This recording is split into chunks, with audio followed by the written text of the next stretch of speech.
evening, councilors. We will now reconvene the Finance Committee meeting, which was recessed last evening. We're making good progress. We have tonight's agenda. The length of tonight's meeting will be determined by how many of us, including myself, go off topic and don't stay on message as far as the respective budgets are concerned. Madam Clerk, would you call the first item? Conservation Commission, Stephanie Danielson, Chairperson. Ms. Danielson is on vacation, councilors, and was gracious enough to notify me in advance, so we have Mr. May ably filling in. Good evening, councilors. Evening. The Commission has had a very full year despite COVID, and we continue to move along up on the third floor. So if there's any questions regarding the budget for the Commission, I'd be happy to answer them. I just have a quick Councilor question. Rodriguez. Good evening, Mr. May. How are you? Good evening, sir. Is the commission currently fully composed? The way our ordinance is written is that the Commission can have up to 7 members. We have 4 at the moment. And did someone just get appointed? 5? Oh, we have 6 at the moment, excuse me. All right, well, that's good. Someone was recently appointed. All right, thank you. Thank you, Mr. Chair. Councilor Nicastro. Thank you. Good evening, Mr. May. On page 134, under goods and supplies, traffic lines and signs, et cetera, large increase from last year, $100 to $500. To tell you the truth, I didn't know that the Concom does traffic lines and signs, and I just wondered, what is that? For lack of a better line item, traffic lines and signs, you may go out and see people who have wetlands in their backyards, and there's little monuments that are posted, and for city wetlands, we put those monuments in, and that's what it would come out of. Aren't they little flags that are colored? Pardon me? Aren't they little flags that are colored? No, that's when you're doing a survey. You flag wetlands, but there are permanent wetland markers out in people's yards or where you get close to an area that identify the no-touch zone. It's a large increase. You're having to identify a lot of wetlands? We will be continuing to work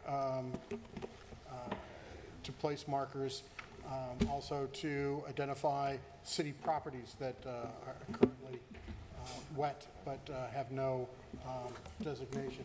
And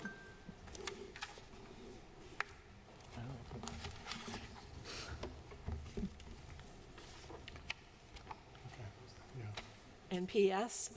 pardon me? And PS? And PS. It also includes the no trespassing, the no hunting, the no mini bike signs that go up in the conservation lands. We need a lot of no mini bike signs.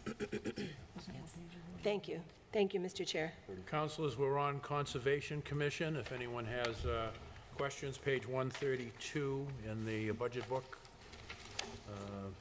Any further questions?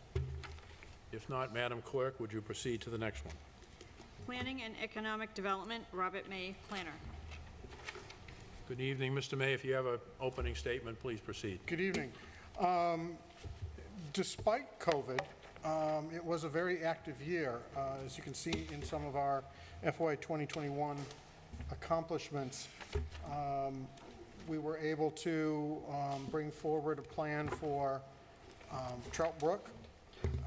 We were able to do a lot of brownfield redevelopment studying in downtown, which helps bring those properties to market faster. We were able to secure a grant to redevelop to do environmental cleanup of the Corcoran building. We're working with DPW on a grant to rebuild Garfield Street. We also have a grant to build a new street downtown. And of course, we are helping manage the public safety complex. So we have had a lot of activity in our department. We were short half a year. We were short an employee, but we have filled our staff planner, or what used to be the staff planner is now called Planner 1. Raisa Sante is a new staff person. I'm not sure if you've all had a chance to meet her, but when we were doing Zoom, she was available, and we can introduce her individually as you like. Councilor Mendes. Hi, Mr. May. Are you also looking to hire the senior planner? Because it says that as a proposed new position. Yes, ma'am. We are looking to hire a new senior planner specifically for economic development. There are sectoral development strategies that we are trying to implement. It just requires more staff. Life sciences is one of those sectors. The food industry is one of those sectors. You'd be surprised at how much food is produced in Brockton. Those are good paying jobs. We want to be able to bring more of those into the community. So having a person dedicated to that activity would certainly be helpful for us.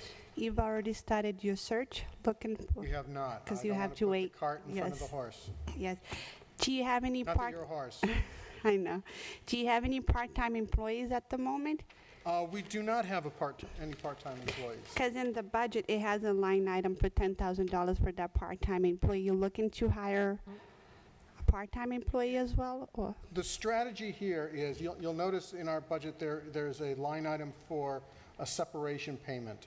And one of our near and dear employees may be retiring in the very near future, probably this year.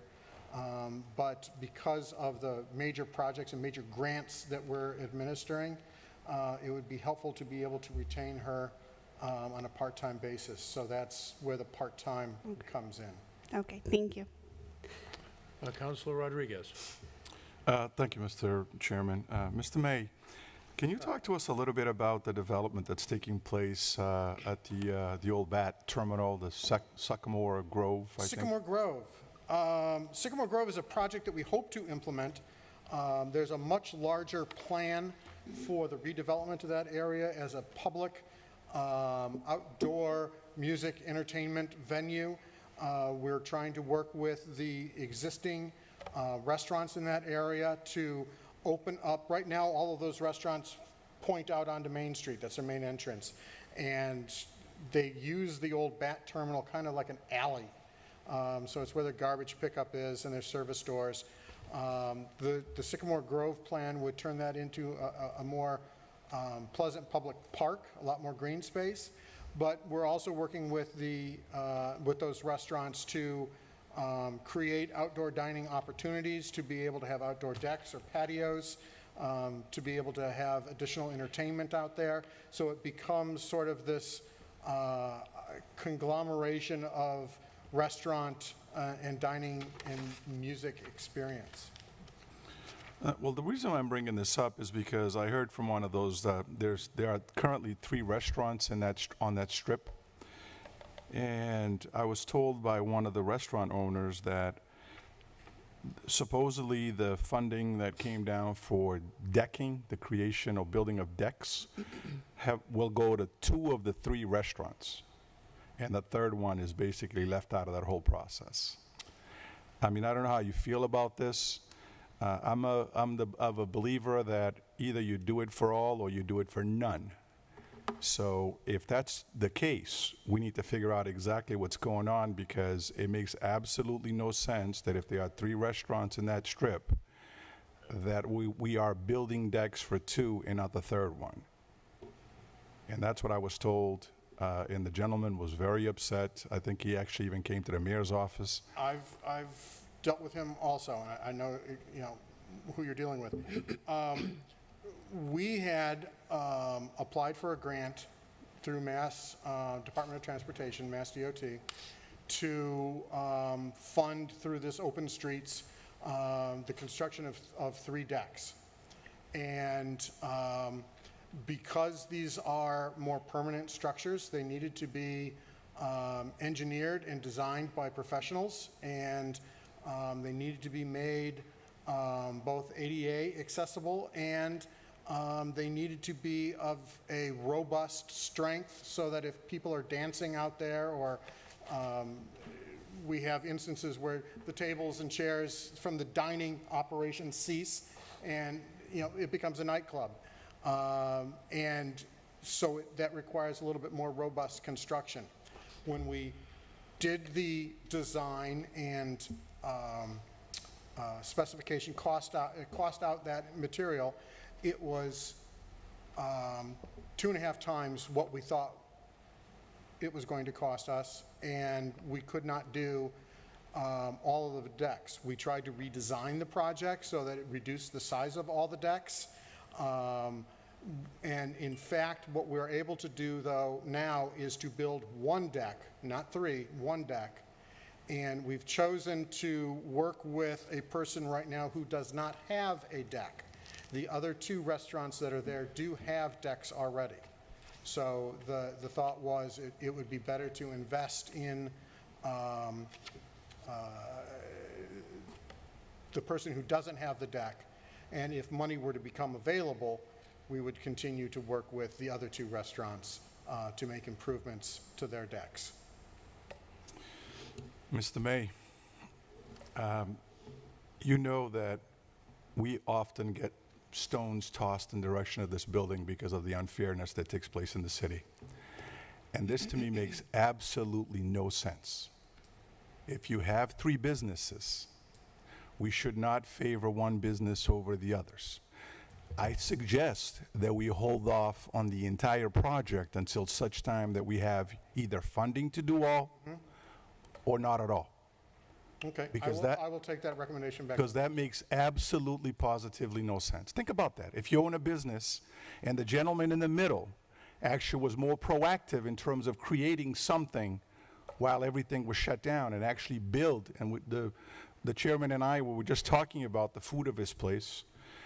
He actually created a deck out of his own pocket to do this when the other ones chose not to do it. So he was proactive about this whole thing, and now he's being punished, in a sense, because he was proactive enough to take a step in the right direction in building something, but now all of a sudden the funds are coming from deeper pockets. He is excluded from that whole process. So my recommendation to you is to put a stop to it until such time that we have either funding to do them all or not do them all. Because it's just one of those things that, you know, we open ourselves up to all kinds of, aesthetically it doesn't look good. It's not good for the eyes when we know that one gets done and the other one gets done and the one in the middle doesn't get touched. It just doesn't look good. I will take that back to the office. All right, thank you. Thank you, Mr. Chairman. Just as a point of information, Counselor and Mr. May, I believe the funding that we received has to be expended by June 30th, though, am I correct? We did, Carrie Richards in the mayor's office did secure an extension to that grant through the end of this calendar year. Okay, I was not aware of that, that's good. And Counselor, just to add to what you mentioned, there is one restaurant down there that built a deck and encroached upon city land, and the city solicitor is engaged in legal maneuvering to try to bring that to some semblance of legality, license agreement to use a portion of city property. So there are some muddled issues down there. Thank you. Thank you, sir. Sorry to interrupt. No problem, sir. Further questions, Councilor Cardozo? If Councilor Rodriguez, are you through? Yes, sir. I'm All right, Councilor Cardozo. Good evening, Mr. May. How are you? Good evening, Counselor. Okay, so I have a question. So you have one staff person that is potentially retiring, and then you would look to hire her part-time. So you would look to fill her position, hire her part-time, and on top of that, you're looking for a senior planner. Yes, ma'am. So then you'll be coming back to us for more money for the part-time position. No, the part-time position is built into the budget. Is it here now? Yes, ma'am. So all I see is the proposed senior planner.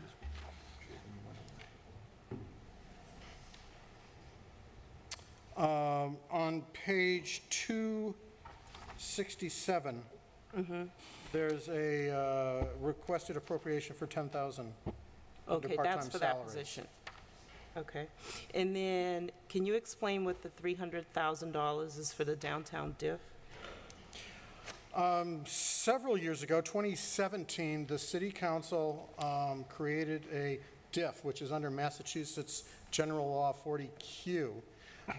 It creates a district in which we are able to take the incremental value, or the increase in incremental value of real estate downtown as new projects come online, and we reinvest, we take a portion of that and we reinvest that in other downtown projects. So we've been able to use DIF dollars to match a Commonwealth Department of MassDOT Transportation Planning Grant. We've been able to use that as matching funds for other grant activities. We also fund specific activities out of that project. We'll be doing the zoning for Trout Brook out of that fund, additional transportation studies downtown out of that fund. So the $300 is really being reinvested in the district. It's growth 300,000. paying for growth. Okay, so it's not in previous years? Yes, it is. What has happened is that the new format Yeah. that Mr. Clarkson has pulled together, you could see at the bottom of the page that it's been listed on page 350, I'm on 367. 260. At the very bottom, you say MGL 40Q diff, and that amount, or that line item, just gets pulled up into what the line item says downtown diff. Okay, that's So very you can see confusing. there's past years, and then Okay, it rolls up, all right, or moves up, excuse me. okay. I don't know, Mr. Clarkson, if you sent that to us earlier in your email? I did, yes. Okay, all right. Excuse me. And is this diff something that comes in front of the council for approval? Because I haven't seen it. The creation of the diff was approved at the same time that we created the Downtown Action Strategy and the Downtown Urban Renewal District. No, I mean when you use the diff for matching funds. It's in front of you right now. This is the time that it's authorized and appropriated. But after that, we don't see it as far as when you bring No, ma'am. different... Okay. And then my final question, which I've asked all departments, because we've had every department ask for, almost every department ask for more staffing. And oftentimes I feel that, you know, we try to fix our problems by adding on more staff, as opposed to looking at the structure, improving our technology, improving, you know, the work environment, to improve job satisfaction, to increase productivity. And a lot of these departments, the bulk of the budget is for staffing, in that, in turn, taxpayers are paying for all of this staff, and they're looking at this like, you know, we're hiring more and more people, but our problems are still here. So my question to you is, if you had a 10% reduction in your budget, how would you be able to manage? Could you prioritize for the public? What are your priority areas in your budget? If there were a 10% across-the-board reduction, it would, of course, eliminate our ability to hire that extra staff person to work on exclusively on economic development projects. It would also further hinder the activities that we've been trying to carry forward. For the last 6 years, I have been advocating to the mayor's office to add additional staff to our department so that we can do the important planning that happens in cities our size. Whether it's the projects that we provide matching funds for or the projects that we secure grant dollars for, those happen because we have the staff to put into those projects. Okay, thank you. Thank you, Mr. Chair. You're welcome. Anyone else? Councilor Nacastro. Thank you. Good evening, Mr. May. Good evening, Councilor. On page 264, there's an organizational chart that has 5 people answering to you, including an executive assistant that isn't listed under your personal services, under your personnel lineup on page 263. Correct. So what's that? That is not a position in my budget. The graphic is incorrect. It's incorrect? Our department does not have an administrative assistant like others who are managing the grants, and I'll get off the soapbox, excuse me. Okay. Wishful thinking or just a mistake? We had hoped several times to be able to elevate our existing administrative assistant 3 to an executive assistant. There were 7 or 8 people who, in one fell swoop, were elevated to that position, and the building department and the planning department were left out of that move. And it is a bit of a point of contention and very unfair to our staff, and I'm sorry, I'll stop with my soapbox. Okay, I noticed it and I wondered. Thank you. Did I have anything else? I do not. Thank you. Thank you, Mr. Chair. Anyone else? Anyone else? If not, Madam Clerk, next one up, please. Planning Board, Ms. Tony Goncalves, Chair. Did I say that right?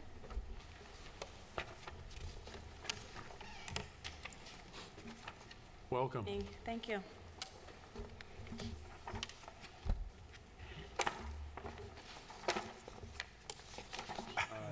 Any questions for Planning Board then? Any questions? 1 second, Mr. Chair. Mr. May? Mr. Chairman, or Mr. President, Mr. Chair, I don't know if everybody has met Tony. She is actually the first female planning board chair in Brockton's history, so we're very happy to have her with us. And it's my second month, so I'm and my first time here with this budget meeting. Do you have questions? I just have a couple. Hi, good Councilor evening, Cardone. Tony. So can you explain what the consulting fees are for planning board? Should we need to consult attorney, or is that included in beta too? Yes. Yeah. Consultants for like attorneys and beta? Okay, and let's see, and what is the advertising for? It's advertising if we have to pay for advertising a meeting or certain properties on the agenda. If it doesn't come within the applicant's fees, we'd have to pay for that. Okay. Overtime purchase sales, okay. All right, thank you. Thank you, Tony, and welcome. Thanks. Congrats. Councilor Mendes? Yes, hi. So there's a much higher increase in the membership subscriptions line item. So it's proposing now 2,500 instead of the 1,200 from FY 2021. Yeah, unfortunately, we've lost 3 board members, so we have 3 new ones that are coming on board, and they have to go through training Oh, and okay. membership fees, so that's why that expense went up. Okay, to recover. All Plus right, the 3. thank you. And best of luck to you. Thank you. Thank you. Thank you, Councilor Mr. Chair. Rodriguez? Thank you, Mr. Chairman. Mrs. Gonçalves, how are you? I'm good, thanks. Can you just take a couple minutes just to explain to the folks that might be watching us at home, what are some of the things that comes in front of the planning board, or what is the function of the planning board in the city? Well, things like subdivisions, if a contractor wants to build several houses in a new area, we have to make sure that it's meeting regulations, length of roads, exit ways. If someone wants to change a 2-family to a 3-family, we have to review that. 40R developments, apartments, things like that. So do people apply directly to the planning board, or is there a process that they go through? Let's say if I have a 2-family, I want to convert it into a 3-family, or a single family to a 2-family. Do I apply directly to the board, or do I apply to the planning department? You apply through the planning department, and there's a checklist of items you have to submit. Once the checklist is complete, then it makes it to the agenda after they do the certain advertising that they have to do to butters and et cetera, depending on the plans. All right, well, thank you very much. That's all I wanted to know. And again, welcome to this thing called City Hall. And thank you, Mr. Chairman. You're welcome. Councilor Azak? Thank you. Actually, I don't have any questions. I follow your meetings, and I just want to say congratulations. It's very nice to have a woman chair of the planning board. Thank you. Anyone else? This was actually not planned to torture you, but it is a way of us having you recognized and to say thanks for volunteering, because without the boards and commissions, city government would grind to a halt. So we sincerely appreciate your willingness to serve. Well, you're welcome, and it's my pleasure. Thank Thank you. you very much. All set? All set. Okay. Thank you. Madam Clerk? Information Technology, William Santos, Acting Director. Information Technology, 219, councilors, page 219. Welcome, Mr. Santos. Good evening. Good evening, Council President and councilors. I'd like to just take a second to thank everybody in the IT department. They've had a lot on their plate this year with COVID-19, from, things that are well out of our scope we've had to take on. I think they've done a great job, so I want to thank them publicly. And there's a couple of accomplishments that we've done, a lot on the website, the Board of Health page for COVID, keeping up with that.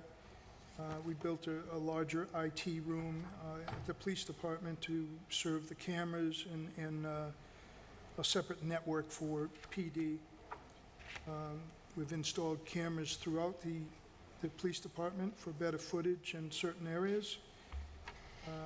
We built a back-end Munis financial server for an upgrade that's going to take place shortly. We're in final testing right now. The server and all the software is built, but the actual applications are being tested. We've increased our Wi-Fi by 30% across the city. We've increased our internet connections in all the major spots like here, IT, the Shaw Center, fire, police, all the major buildings. We've got involved with BCA for audio and video technology in the GAR room and soon to be in this room in council chamber. And I wanted to bring up that we're also testing ourselves. So we hired a company to do external vulnerability assessment and penetration testing for our equipment to see if they can get through firewalls, that type of thing. Wi-Fi vulnerability, vulnerability assessments for internal users to see if we should create more policies about password control and change, phishing, spear phishing, baiting. So we're with COVID, there's been a lot of crime associated with that. So, to test yourself once in a while is a good idea. So I think we've met all of our goals except the implementation of the permit and code enforcement, and that's in law department and the law department of the reseller are just, crossing things out and sending them back and forth at this time. And once they get the agreement where the city agrees to it, we'll be implementing the code enforcement for building, Board of Health, and business licenses.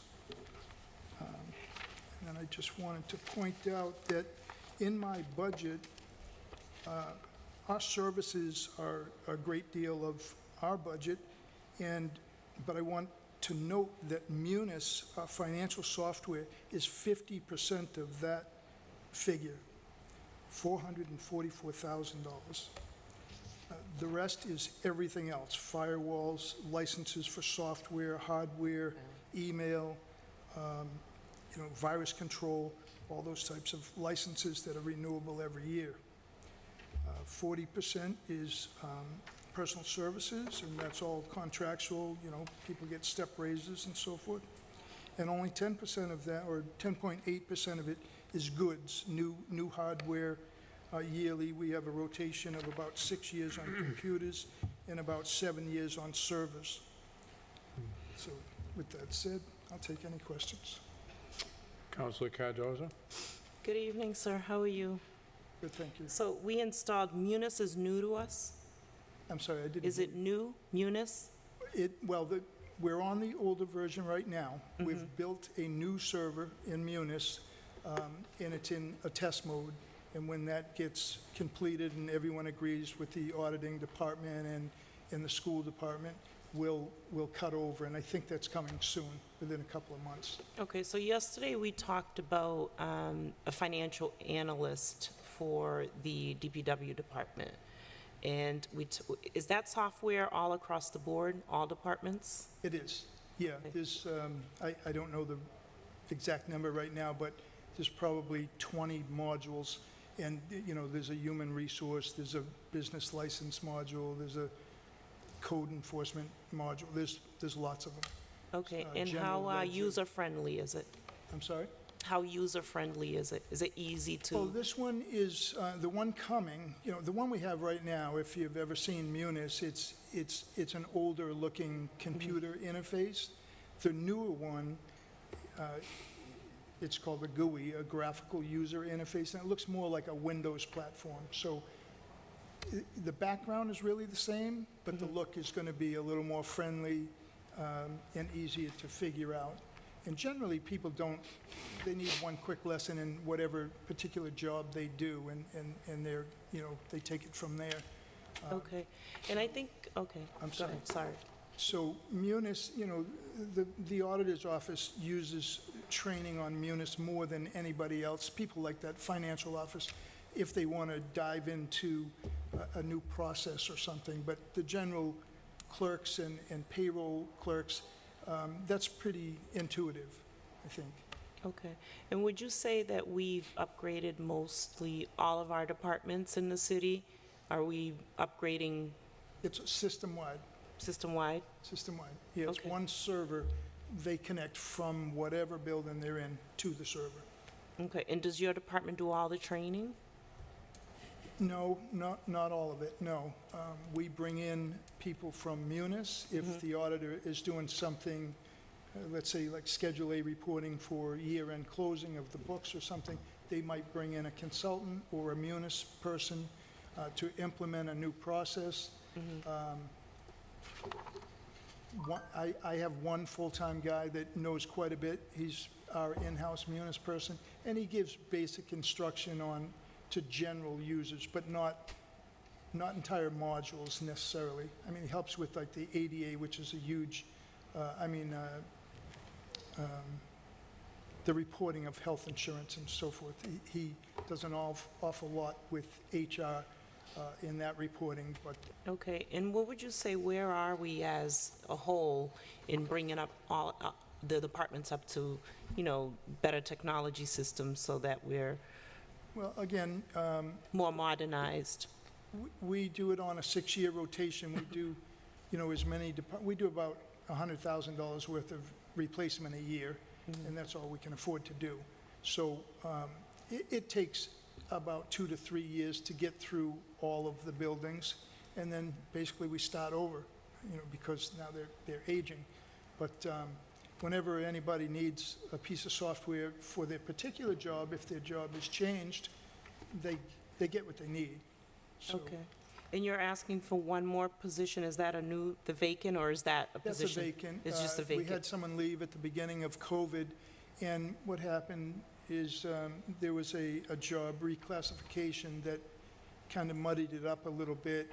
They brought the entry-level technicians in line with analysts, and I'm having a hard time justifying bringing in an entry-level technician at $88,000. So I've asked, they're negotiating with the unions now, and I've asked for an entry-level position to be added to that, just under it, so I can get someone in. Unless I find somebody that's really qualified, then I could bring them in at that level, but that's not the way the job is written. You know, that's kind of a boots on the ground, go door to door and fix a computer, and I think that's way above the standard rate. So we're looking to fix that now. Okay, are these grade level ones all technicians? On page 221? I'm not sure where you are. 221, grade level 1 position, Robert Mann. Oh, yeah, okay. Nick- So, you know, Roberta Mann is an admin person, executive admin person. Nick is a technical support person, and Jay Yuskovich is also, and the vacant is also. But these guys have 10 years' experience. Okay. All right, and my final question, if, next time I'm in Cape Verde, will I be able to hear all of the guests that come into the Finance Committee meetings? Just kidding. Well, we're working on it. We're working on it.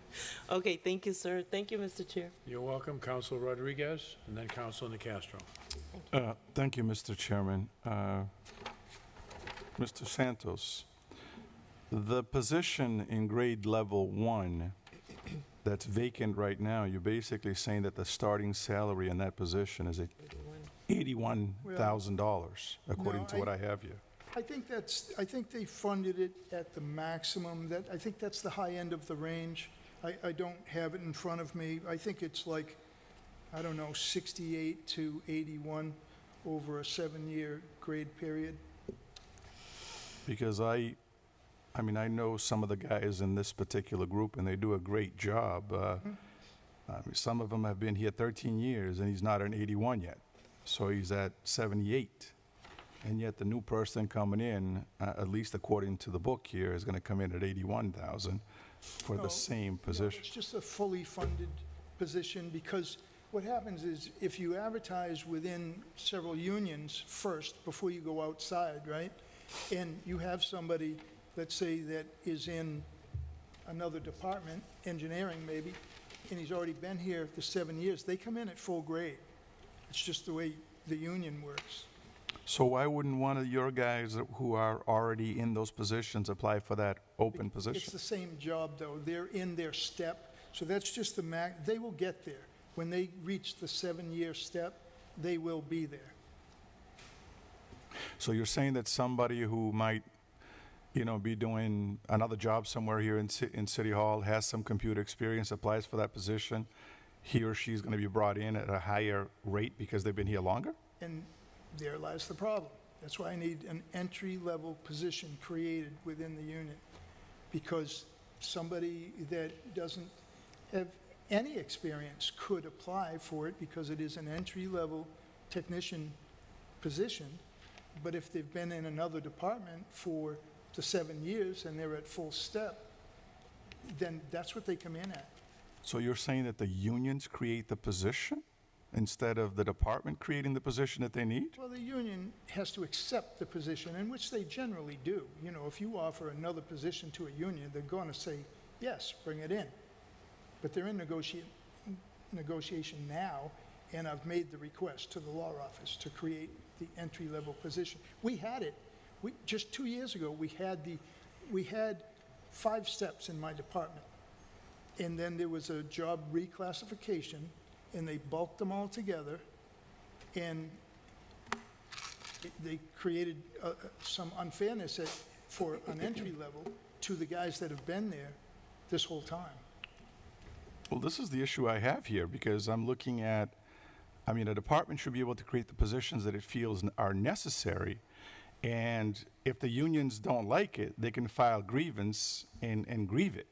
But we should not sit here and basically say we're going to put something in the book because the unions want it this way. The unions don't run City Hall.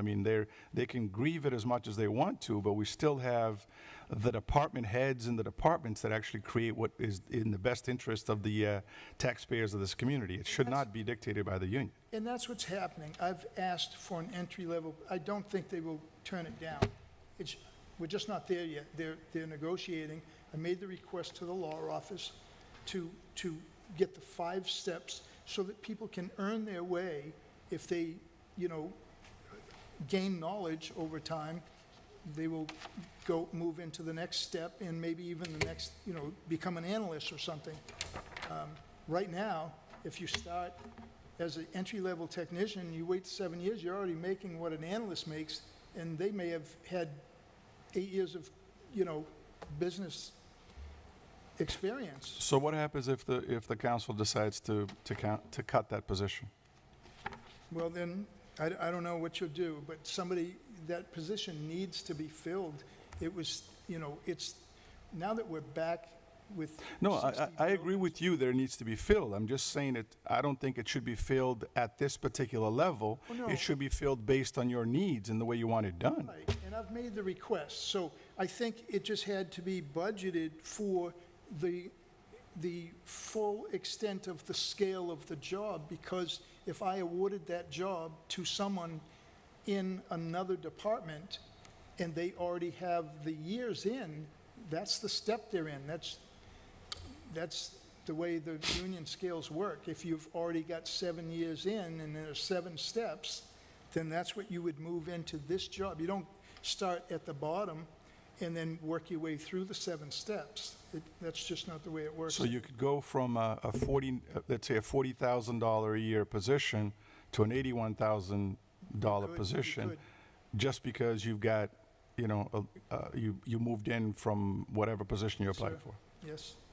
Well- That is my point, and that's why I wrote a letter to the law office requesting that they make it equitable through knowledge and years of service. Let's start and revert back, instead of just having 2 levels of technology, have the 5 levels. Have a technician, an analyst, a network administrator, and a manager, and then an IT director. That's the way it always was, and then we had the job reclassification, I don't know how many years ago now, but now I'm faced because one of the top guys left. That spot is open, and it's been reclassified, And who reclassified it? it was do you know, Troy, do you know who that was that did the reclass for the city? It was, that was, Was that whole thing through UMass and, no, the reclass that Bill is referencing was actually just prior to my arrival, so it was about 3, maybe 3.5 years ago. And it was a consultant that the city sought out through the bid process and received. And I think the consensus is fairly widely held that the performance was less than optimal. And it created some of the challenges and issues of which Bill speaks. But he is correct. The reason why this position is funded at that level is because there are actually rules in the current collective bargaining agreements to which the city has agreed that if a person is a member of one union and transfers to another, and they have been in that previous position, I think Bill is correct, for 7 years or more, then they transfer into that new position at the top step, which is why that position was budgeted at that top step in case that happens. but Mr. Clarkson, what happens if we cut that position?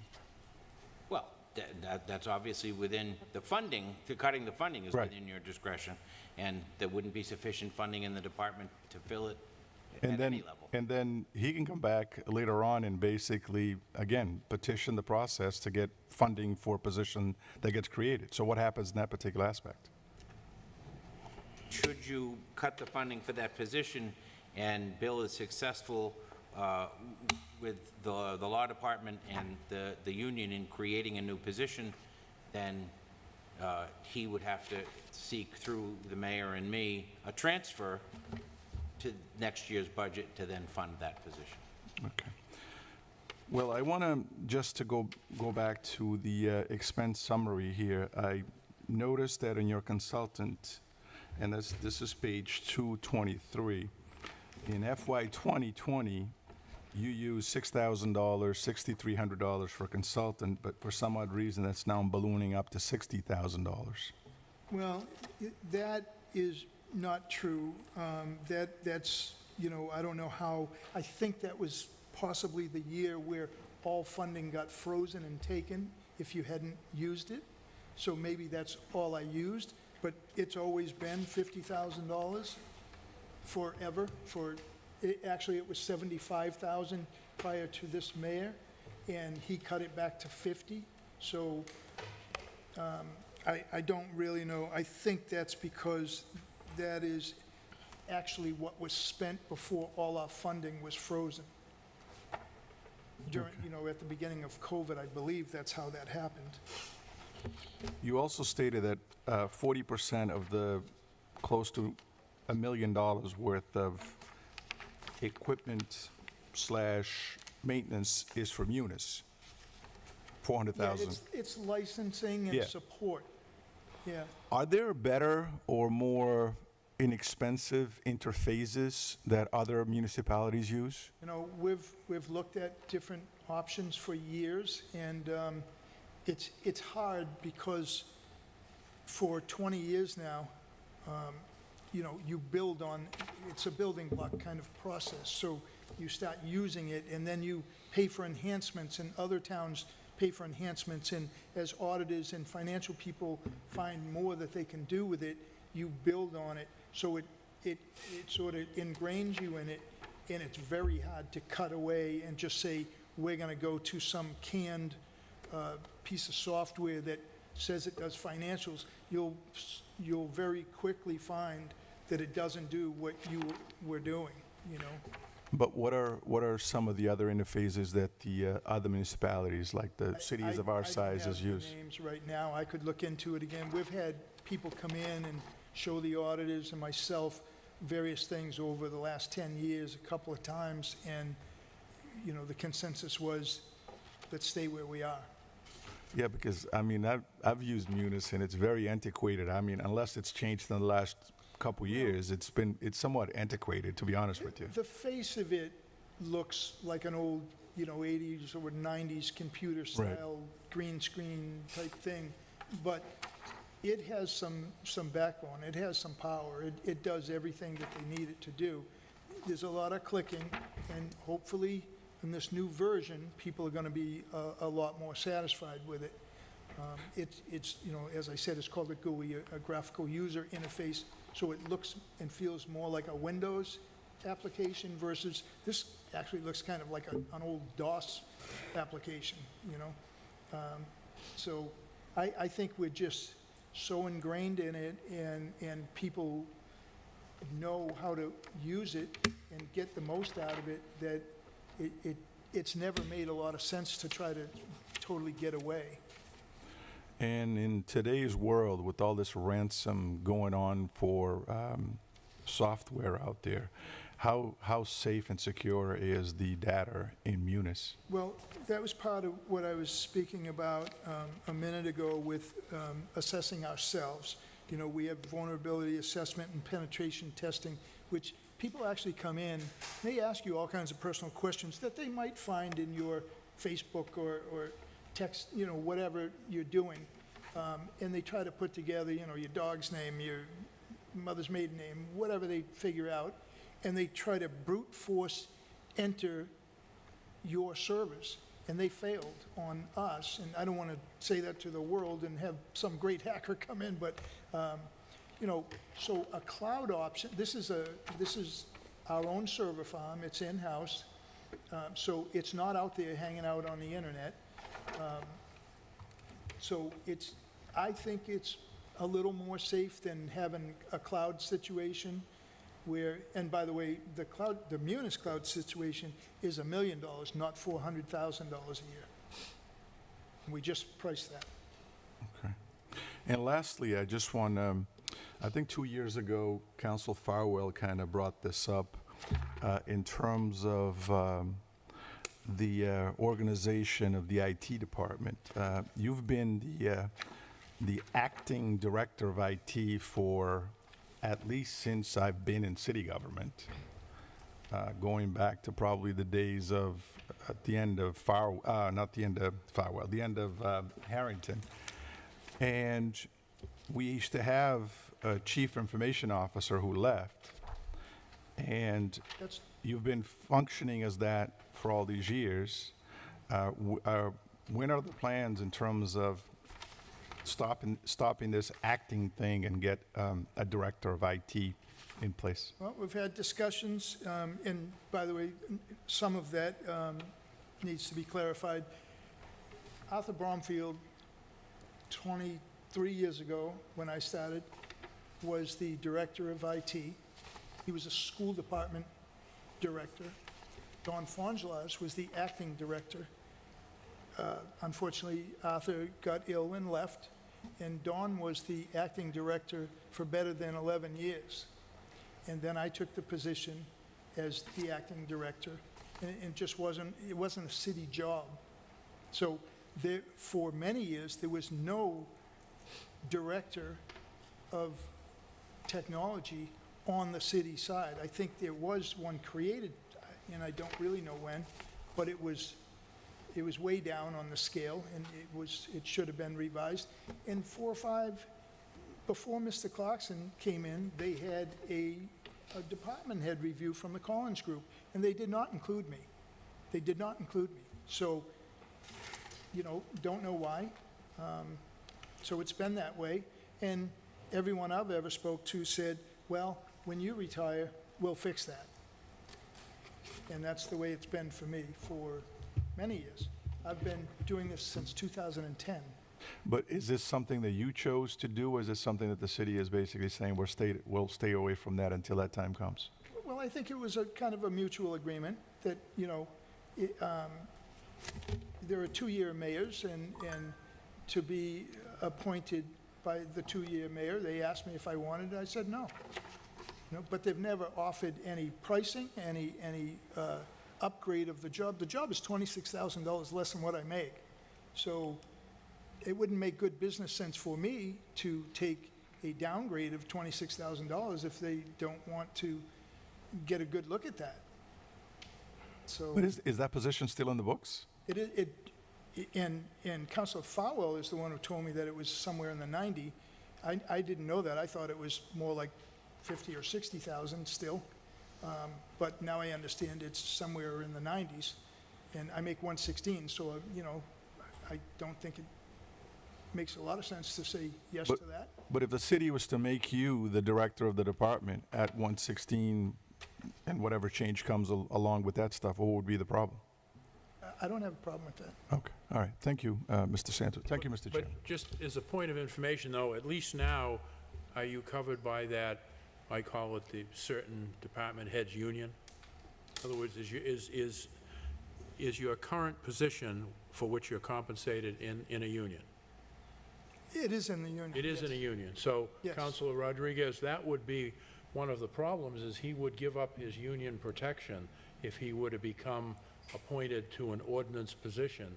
And frankly, for someone like Mr. Santos, it would take a lot more than $116,000 to run the 6th or 7th largest city's information technology department. So it goes back to what you mentioned last night about some other people. So if I were in his position, frankly, I wouldn't want to be at the whim of incoming administrations. Yeah, If I make a career choice, that's where I'd want to be, so. yeah. I don't know if that helps clarify or not, but, Councilor Nicastro, I think. Thank you. Good evening, Mr. Santos. Nice to see you. I just wanted to make a comment that on page 220, your goals are listed. And I think implementing a new permitting and code enforcement software for those 3 departments that are listed, public property, Board of Health, and business licenses, will be a really wonderful thing. And I see it's got a 3 on here as a goal. I'd love to see that happen. Yeah, we're this close. That's, I actually sent it from Aileen, the law office, to SHI, the software reseller, today. So she's put in the language that the law office wants. If they just sign it and send it back, we'll route it through our routing process for contracts.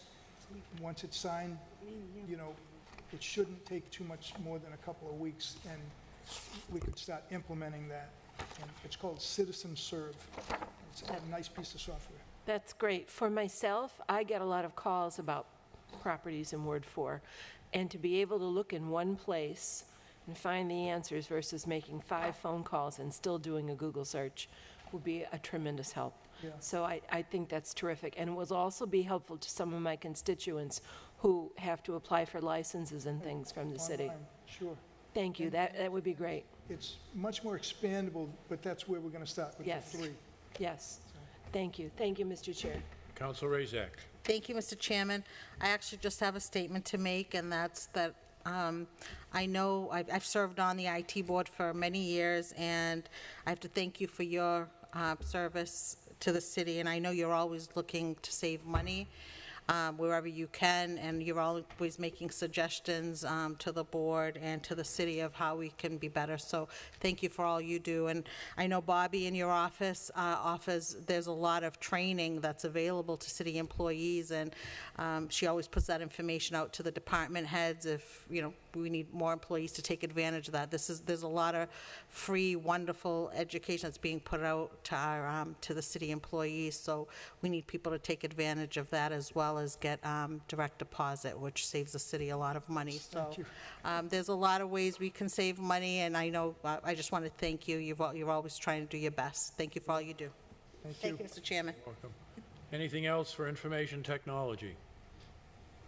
Thank you very much, Mr. Santos. I would like to just add to that is, we do have education available, and it's self-paced right now because of COVID. We bought these packages where we just send it to you in an email link, and it's Word, Excel, Access, Google Sheets, all the whole Google platform, storage. So, and you can do it at your own pace, stop and start, it'll pick it up.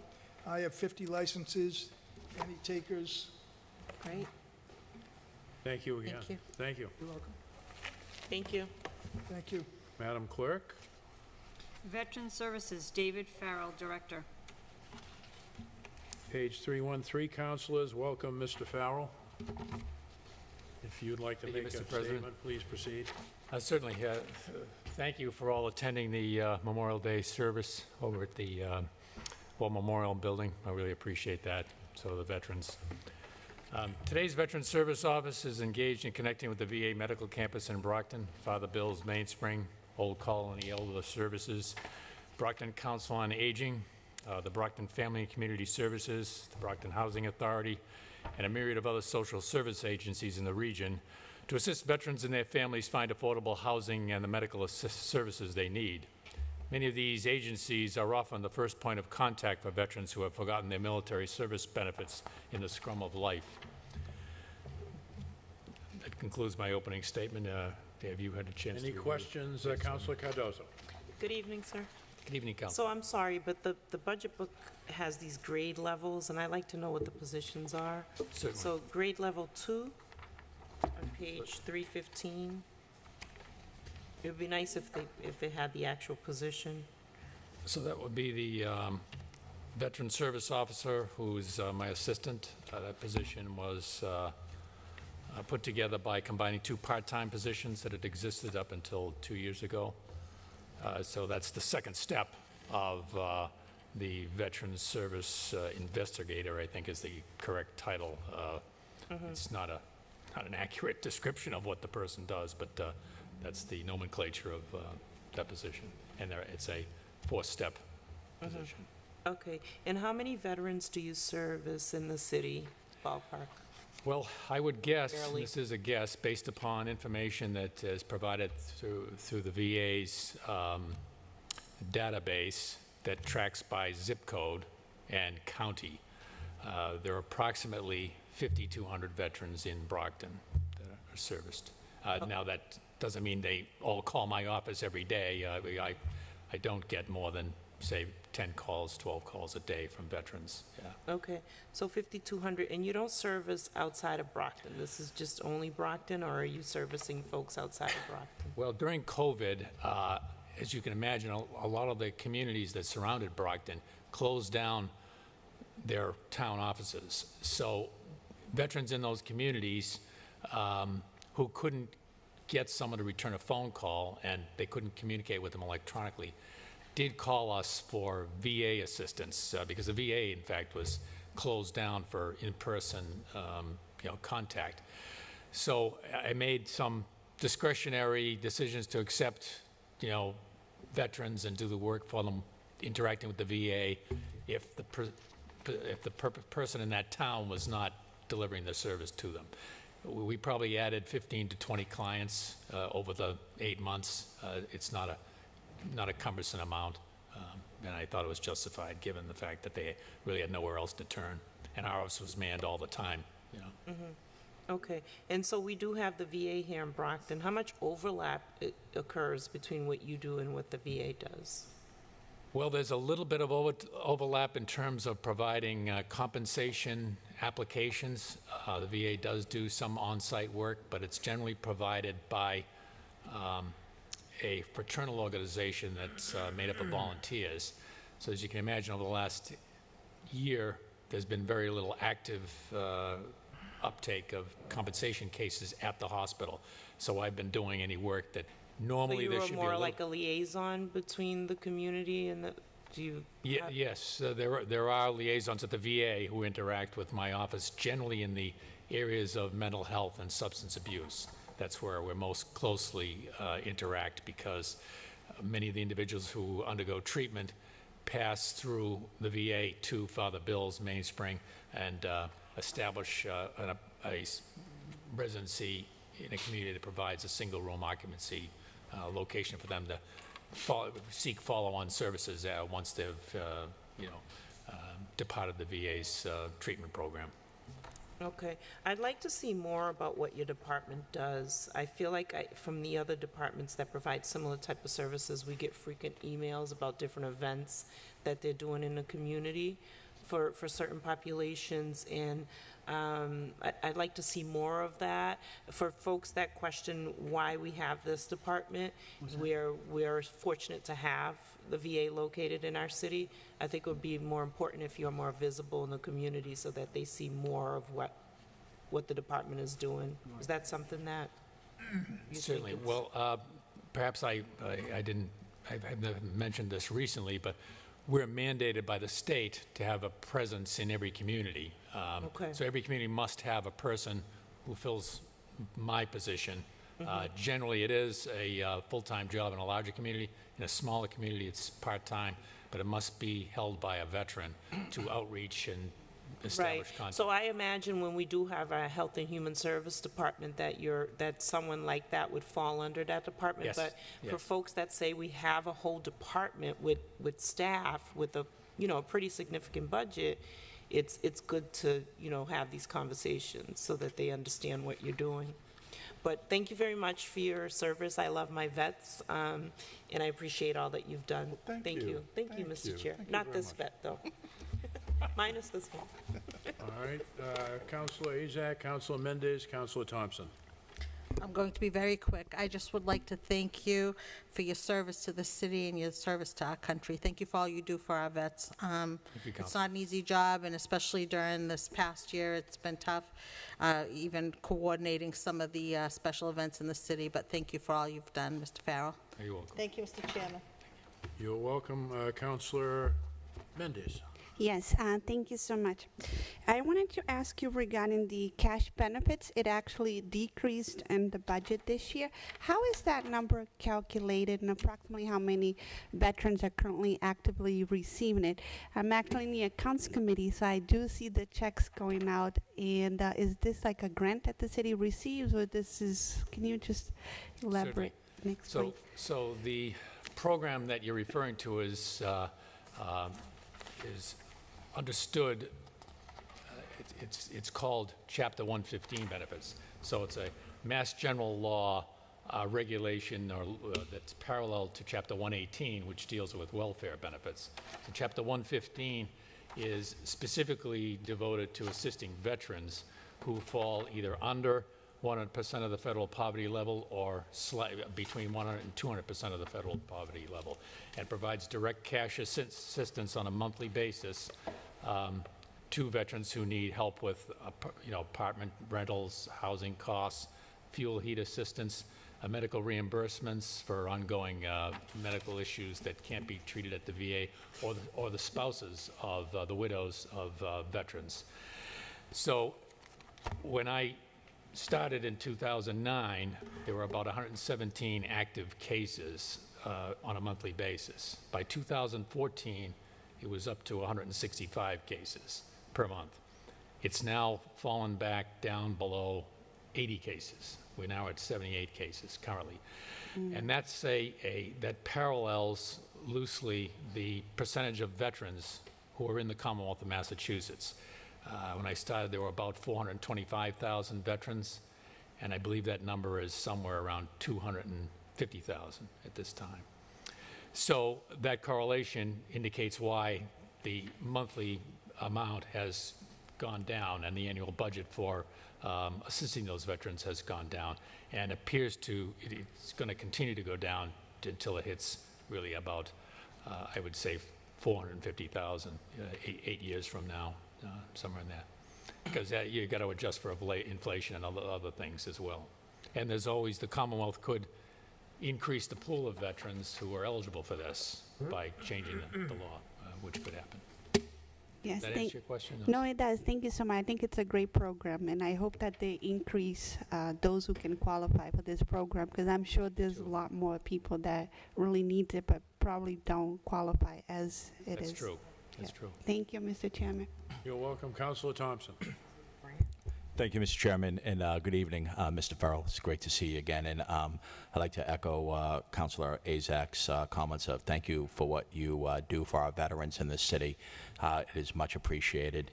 Thank you. Looking through your goals, I see one that says, number 2, to designate Brockton as a Purple Heart community. Could you explain what that is?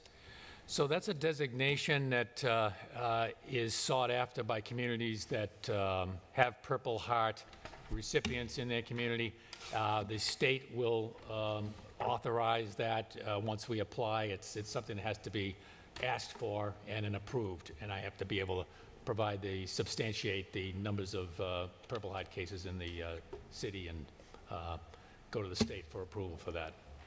So if we have a certain number or percentage? Well, I think there isn't a number. It's just you have to dedicate the ceremony to recognizing Purple Heart candidates, and of course have individuals who are willing to step up and tell their story, at the dedication.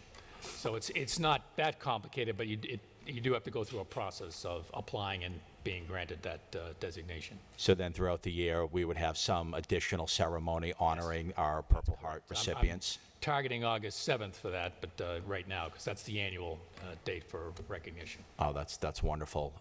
Would we expect to have that done before this August 7th so we can celebrate it this year? Yes, that's the idea. That's the plan. Yes, Great, great. Well, I'm looking forward to that ceremony, and thank you for your work on that, sir. You're welcome. That's all, Mr. Chair. Thank you, Councilor Castro. Thank you. Good evening, Mr. Farrell. Good evening, Councilor. It was a beautiful Memorial Day service. Oh, thank you. It really Thank you. was. It My had a lot pleasure of to help and be a lot of there. support, as you've noted in all of those Thank you. ceremonies. I have a question on the expense summary on page 317, Veterans Grave Care. And your number is increasing quite a bit, by $1,100 to $1,600. And I'm wondering, how does your department use these funds? So in the case of the grave care, that money goes toward acquiring markers that would designate the grave as the resting place of a veteran. And the markers are sometimes hard to procure, particularly the older ones, the GAR markers, the World War I. Actually, GAR is tough, and right now, World War II, we don't have any World War II markers, and we do have the need for them because over the years, as you probably know, pilferage has taken place of the metal bronze markers, so we replaced them with a hard plastic, and it just doesn't stand up very long. So there's a constant need for refurbishment of those markers. That's a great thing you do. Thank you. Thank you very much. Thank you, Mr. Chair. You're welcome. Anyone else? Anyone else for Veteran Services? If not, next one up, please, Madam Clerk. Veterans Council, David Farrell, Director. Good evening. So this line item is called Humanistics. It underwrites the cost of both our Memorial Day and Veterans Day ceremonies. So as you can imagine, in the last year, most of this money came back in the budget to the general fund. But I hope to expend it in November and next Memorial Day for bands and obviously the JROTC, transporting them to and from the high school. What page are we on, Mr.? Yeah, I couldn't find it. I did not see anything in the budget book for Veterans Council.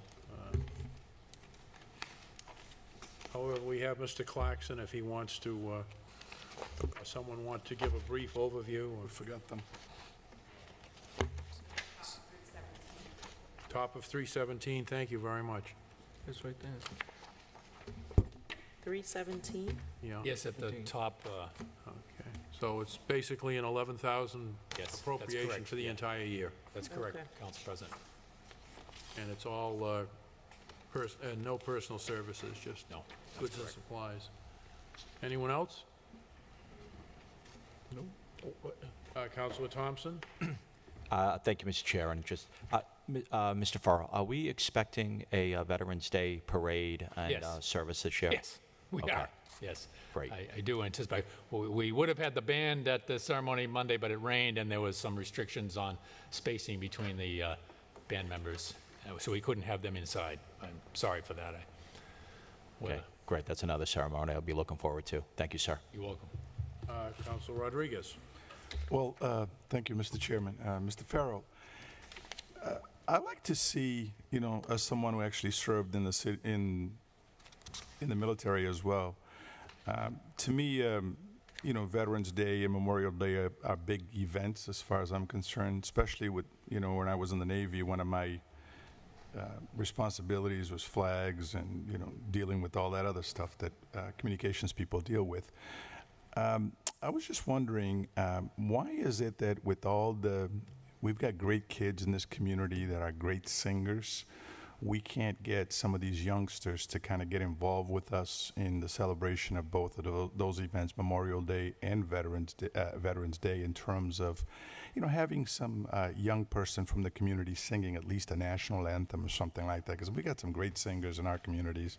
And if you're willing, I'm willing to work with you to help us find some of these so-called individuals from the community to help it so that we can kind of turn this whole thing a little more festive in the way, because it's a celebration. I know it's a somber day, but it's a remembrance day, and I think it's important for us to remember them that way. And if you're interested, I'd be willing to work with you on that particular thing. Thank you, Councilor. Yeah, so yes, I generally put that out to the high school when we coordinate for the band. I ask, well, in this case, Mr. Cardle, if he had any vocals, but apparently there hasn't been enough time to work up. He didn't have any in his, none that he could reach to sing the national anthem for us this past Memorial Day. I think we didn't have anything November 18th. We had nothing at all. So, but we'll work on it for I'm November. saying from a community standpoint, not even outside of the high school. I mean, they're doing plenty okay. they're doing plenty. We've got some young people, and I'm not saying high school age types that have some great pipes. Yes. That can actually do some, that would be willing to do that. I mean, we use them when we do the Cape Verdean Festival. I mean, they're fighting over who sure. sings Yeah. and all that other stuff. So Yeah, I'd be more than happy to. there's absolutely nothing wrong with doing that. So That's right. I'd like to help you in that if I could. Thank you. Thank you, Mr. Chairman. You're welcome. Anything else for Veterans Council? Thanks very much, Mr. Farrell. Thank you, Have a Council great President. evening. Thank you again. Madam Clerk? Park Department, Timothy Carpenter, Superintendent. 255 in the budget book, councilors. Welcome, Mr. Carpenter. Good evening, councilors. As is my tradition, I would like to take this time to thank my staff, both those assigned to the Parks Division as well as assigned to the Golf Division, for their continued hard work and dedication to the parks, golf course, and to the city. It is a monumental effort to maintain all the properties throughout the city we are tasked to keep up. I would also be remiss if I did not mention the hard work and dedication of my head clerk, Renee Brown, for her similar dedication and commitment to the smooth operation of the department. I'd also like to take a brief moment to thank Public Property Department for their help with opening, maintaining, and closing of the city pools. As I'm sure you're all well aware, we had a very successful year at DW Field Golf Course, generating over just $1.482 million during the 2020 golf season, which is a record. The popularity of DW has continued into this season, and I am pleased to report that the golf course alone has generated over $1.5 million during this current fiscal year. Interestingly, approximately 65% of those who visit our golf course are not residents of the city. The reason I bring this up is simply to point out that DW Field Golf Course has become an increasingly popular golf course for golfers on the South Shore. And while I'm not an economist, nor do I have any hard data to back it up, I'm sure the surrounding businesses have seen increased traffic due to the draw of the golf course. I'm sure those after me tonight are wishing I would stop talking, so with that, I am open to any questions. Councilor Azak. Good evening, Mr. Carpenter, how are you? Good evening, fine, thank you. So I just have a few things to go over, and they come up every budget season, and they've come up during some of the Parks Commission meetings, but there's always talk of possibly hiring a park ranger, so I know your board's brought it up. I know it's been talk in the community. Is that even an option? Is that something that we can even, like, wish for? So I think it is something that we can wish for. You will notice that it is not in this current budget. You will notice, however, that one of the increases to this budget, and I think one of the main reasons for that is the operation of the gates. Let's not beat around the bush. So you will see an increase in requested overtime. What I've tasked my staff with is assigning someone on every day of the weekend and holidays to make sure that those gates are open 12 o'clock as we say they will be. So I think the notion of a park ranger is an interesting one. You know, I am working with the police department to make sure that there's an officer at least present in the park for a good majority of the days. And as you know, we do rely on the police department to close the gates at night. We do. So, well, thank you for that. So I had to bring that up. The other thing that comes up throughout the year is the trash barrels. I know we have those blue bins, barrels, whatever they are. Can we invest in maybe some nice wrought iron ones, you know, something that just beautify the park, the beauty that it is, just bring in something of better quality? Absolutely will do. Okay, I think that's great. And that, talking about trash barrels, I know we get a lot of requests about picking up the trash. I know that your department picks up the trash in the park, or you're in collaboration with the DPW, so sometimes there is an overflow, and it's just a matter of getting it picked up in there. And I know you're on top of that. Anytime I've called you, I appreciate it. You're always there, no matter what day, weekend, during the week, whatever time, you're always there to answer us, so I truly appreciate that. And I can't not bring up, you know, just a few weeks ago, there was question about signage in the park.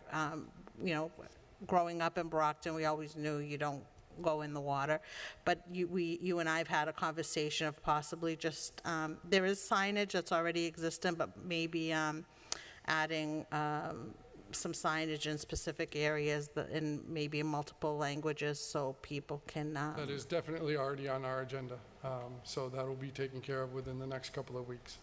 Which is great. I mean, DW Fields Park is a gem in our city. The golf course is beautiful. I drive by there all the time. It's amazing.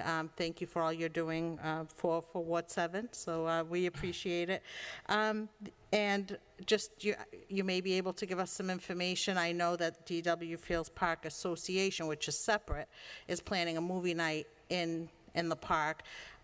Tim Sullivan, our Ward 7 school committee member who also serves on the DW Fields Park Commission, mentioned it to me during graduation ceremony. So I don't have all the details. I just know it's this month and it's in the park. So it is Friday, June 25th. It will be located behind the Parks Maintenance Facility, which is the gazebo area, which is on the south end of the park, just off of Oak Street. The movie can't start until dusk, but arrive a little bit early. I believe they'll have popcorn again this year. Yes, there'll be some there's some fun events that are planned for kids and their families. And I didn't mention, you and I briefly spoke about possibly putting in, or I think you said there was already an emergency type of a phone line in the park, but maybe we could put it somewhere where that's deeper in there, so residents, if there's ever an emergency, that there would be some sort of landline phone in there. Correct. So the easiest location for that would be just outside the main parking lot off of Oak Street. Okay. And that's something we'll work on together. Absolutely. So thank you again. All set, Mr. Chair. Anyone else for parks? Councilor Cardozo. Good evening, Mr. Carpenter. How are you? Good evening. Fine, thank you. Good. So I have a question. On goal number 5, establish a regular top dressing program for natural fields to improve playability. That's always an issue, a concern in the city around the parks and making sure we're doing some work with the turf and all of that. Can you speak a little bit more about your plans to make sure our parks are safe and playable? Absolutely. So what we're going to begin instituting is we've just purchased a new top dresser. So what we'll be doing is, just like we do on the greens at the golf course, it'll be a different top dressing mix, where at the golf course we go pure sand. This will be sort of a 60-40.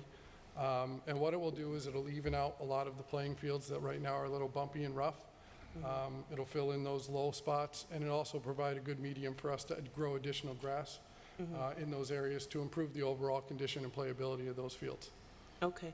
And then my other question that I get a lot is folks that want to utilize the parks for different events. Is it true that in the summertime that some of those areas are lie with the school department for approval, or does the Parks Department, are you the go-to department for all of the different parks in the city for events? So there are certain fields that the school department is tasked with maintaining and permitting. The Raymond School would be one of those. The Davis School would be another. Beyond that, during the summer months, we pretty much permit and maintain all the fields in the city. Okay, good, because that needed some clarification. And then my final question I've asked other departments, with your budget, if you were to get a reduction of 10%, how would you be able to manage? It would be a very difficult task. I'm not going to lie to you. You know, I think cutting staff is really not an option. My guys are tasked with maintaining somewhere between 35 and 45 acres of turf a week, which is a tremendous amount of work, and that doesn't include the grooming and the lining of the fields. So cutting staff wouldn't really be an option.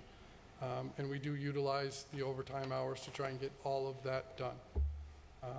When is your highest season for overtime? Is it in the summer months mostly? It is definitely from, let's say, middle of March until probably middle of November. Okay. It's a large chunk of the year. In the spring, we're tasked with getting everything ready to be playable. Summer months, sometimes it'll cool down a little bit where the grass just simply isn't growing. But it doesn't mean that there aren't tasks to be done, grooming of infields again, lining. And then once the leaves start dropping, we have to clean all that up. So our schedule, our busy season is really from the middle of March till the middle of November. Okay, thank you. Thank you, Mr. Chair. Anyone else? Councilor Thompson. Thank you, Mr. Chair. Good evening, Mr. Carpenter. So just a few quick questions. The Cosgrove pool, that's going to open this year, and when's that going to open? So our full intention now, last year we had to open the pools at a moment's notice. So there was a lot of general maintenance stuff that wasn't able to be done last year. We are playing a little bit of catch up. We anticipate the pool opening. We anticipate the Y being able to supply the pool manager and the guards again this year with cooperation from the BRA, utilizing CBG funds. And our goal right now is to have that pool open for July 2nd. Great. For the 4th of July weekend, that'd be great. Right. Secondly, I just wanted to comment on the work you're doing down at O'Donnell Field. I drive by there every day, and I see that it's the grass looks like it's taking. It's nice and level, irrigated, and it doesn't look like anybody's been on it, which is, like we talked about, which is kind of, that's great. So I know that the plan is let that grow out, hopefully have that open up for business spring or early summer of next year to allow the grass to really take and, be strong for the amount of play that we would foresee on that field. And then that will allow us to smooth out and get Snow Park, kind of in a more playable condition. And then having the two offsetting each other will allow, a nice playable field in that area every year. So just great work on what you're doing over there. I just wanted to make mention of that. And then lastly, the Ellis Brett Pond. So I know Fuss and O'Neill put together engineering plan to do some work over there. I know we had the initial order, but I believe they were to come back for a more lengthy presentation of their plan. Do you know when that's going to happen? Because I don't believe that's happened yet. So I don't know whether there was another department that was also utilizing Fuss and O'Neill. I'm not sure the Ellis Brett Pond Dam was, I think they were involved in the MVP program, the overall MVP program. Ellis Brett Pond was part of that. So I'm not sure Fuss and O'Neill came to council specifically for the Ellis Brett, other than maybe for the acceptance of the last dam and seawall grant, which helped offset some of those engineering costs. Okay, from my memory, it was a stormwater management type of thing where we're contemplating the modification of the Spillwater Dam. Correct. Okay, so are you involved with that, or? I do have some limited participation in that. You know, basically, they are looking to utilize Ellis Brett to hold back a lot of the water that heads downstream and basically right through the middle of the city. And part of that would be an improved gate system, hopefully one that can be operated remotely, similar to the one that the DPW has down at Silver Lake, so that we can react in a more timely manner to any possible large, unforeseen weather events to help prevent any downstream flooding.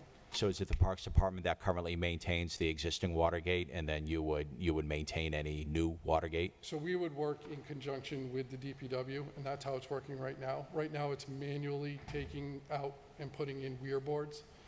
So actually sliding boards down into the impoundment, into the dam, in order to hold back some of those heavy rainwaters. Hopefully this system, once installed and improvements are made to that dam, as you know, that dam is considered high hazard and in poor condition by the state. So we are working with Fuss and O'Neill to engineer some significant improvements to that entire structure, and part of that would be that remote operational gate. Would there be any contemplation of clearing out that pond as well? There's a lot of growth in that pond, and I'm sure that supports a lot of wildlife, and I don't know if any of it's rare, but it definitely would support a lot of wildlife. Would there be contemplation of cleaning that out, or how do we go about that? Because of the size of the dam, the only way to significantly increase the holding capacity of that pond would be to dredge out a majority of that pond. Okay. And it is definitely something that has been discussed. Whether the state will allow us to do that as part of a project, I'm not quite sure. I can't speak on that.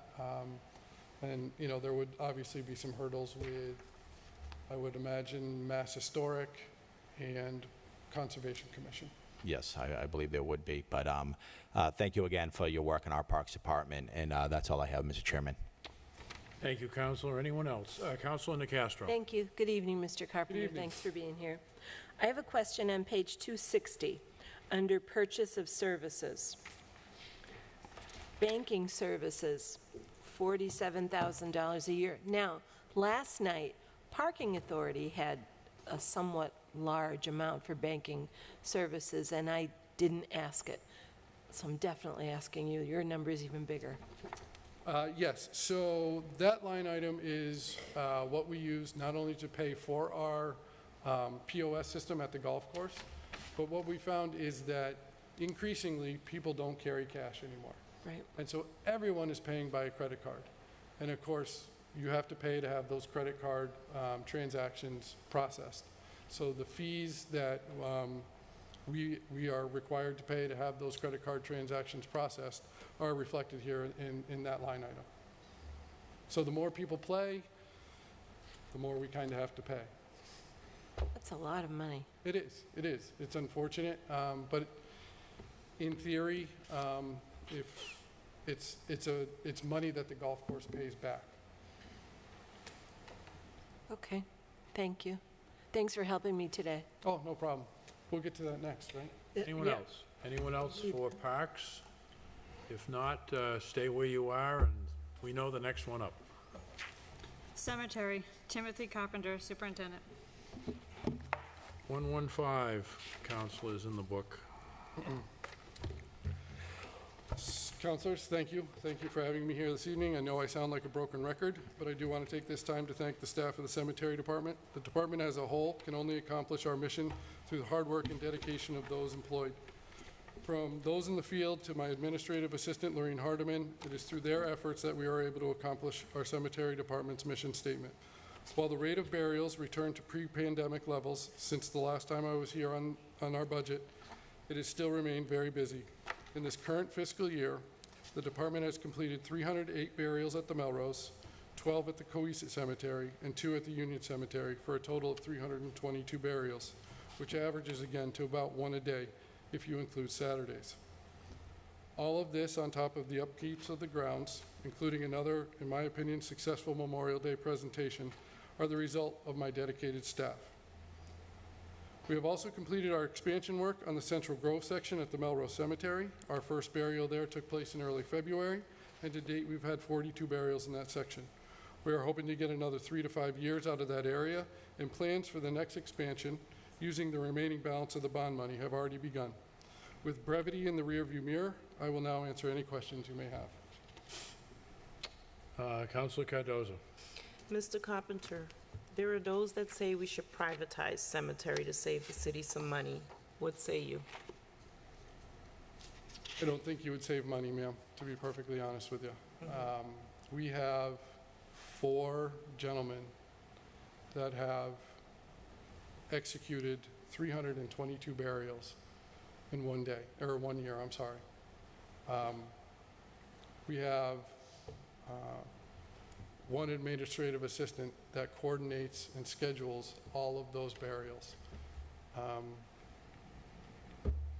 think theirs can be a thankless job, and I don't think that privatizing the cemeteries would save the city much money. Okay, thank you. That's my only question. Thank you, Mr. Chair. Counselor Rodriguez. Thank you, Mr. Chairman. Mr. Carpenter, welcome. Thank you.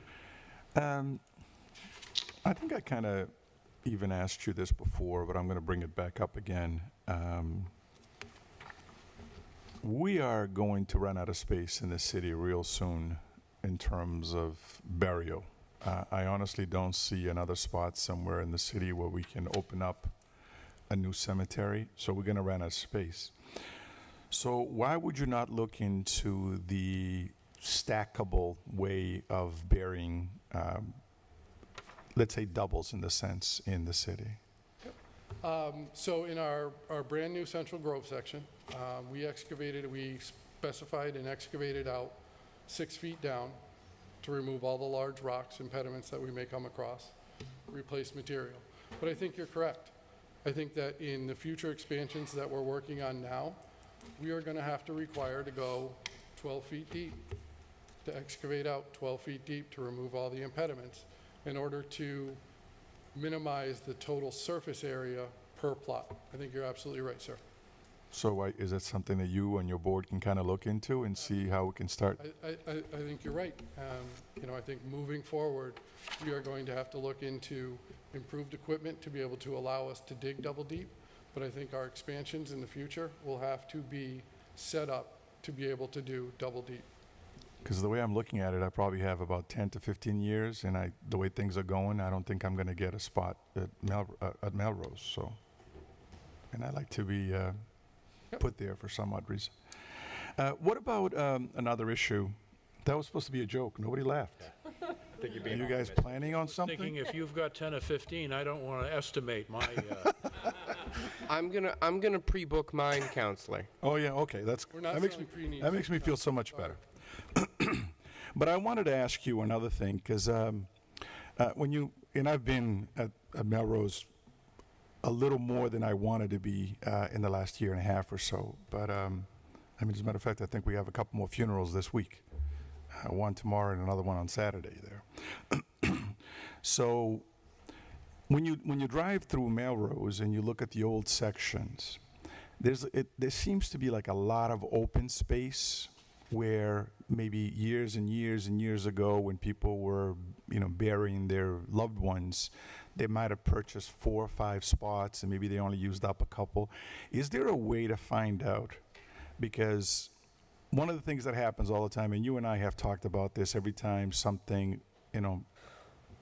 unfortunate happens, we've got a homeless person or somebody that's kind of destitute that can't really afford to pay for a plot, and we reach out to you and say, is there something we can do as a city? Now, is there any way we can go into some of these areas and see if there's some extra plots that we can use for, the folks that actually can use some help in the city?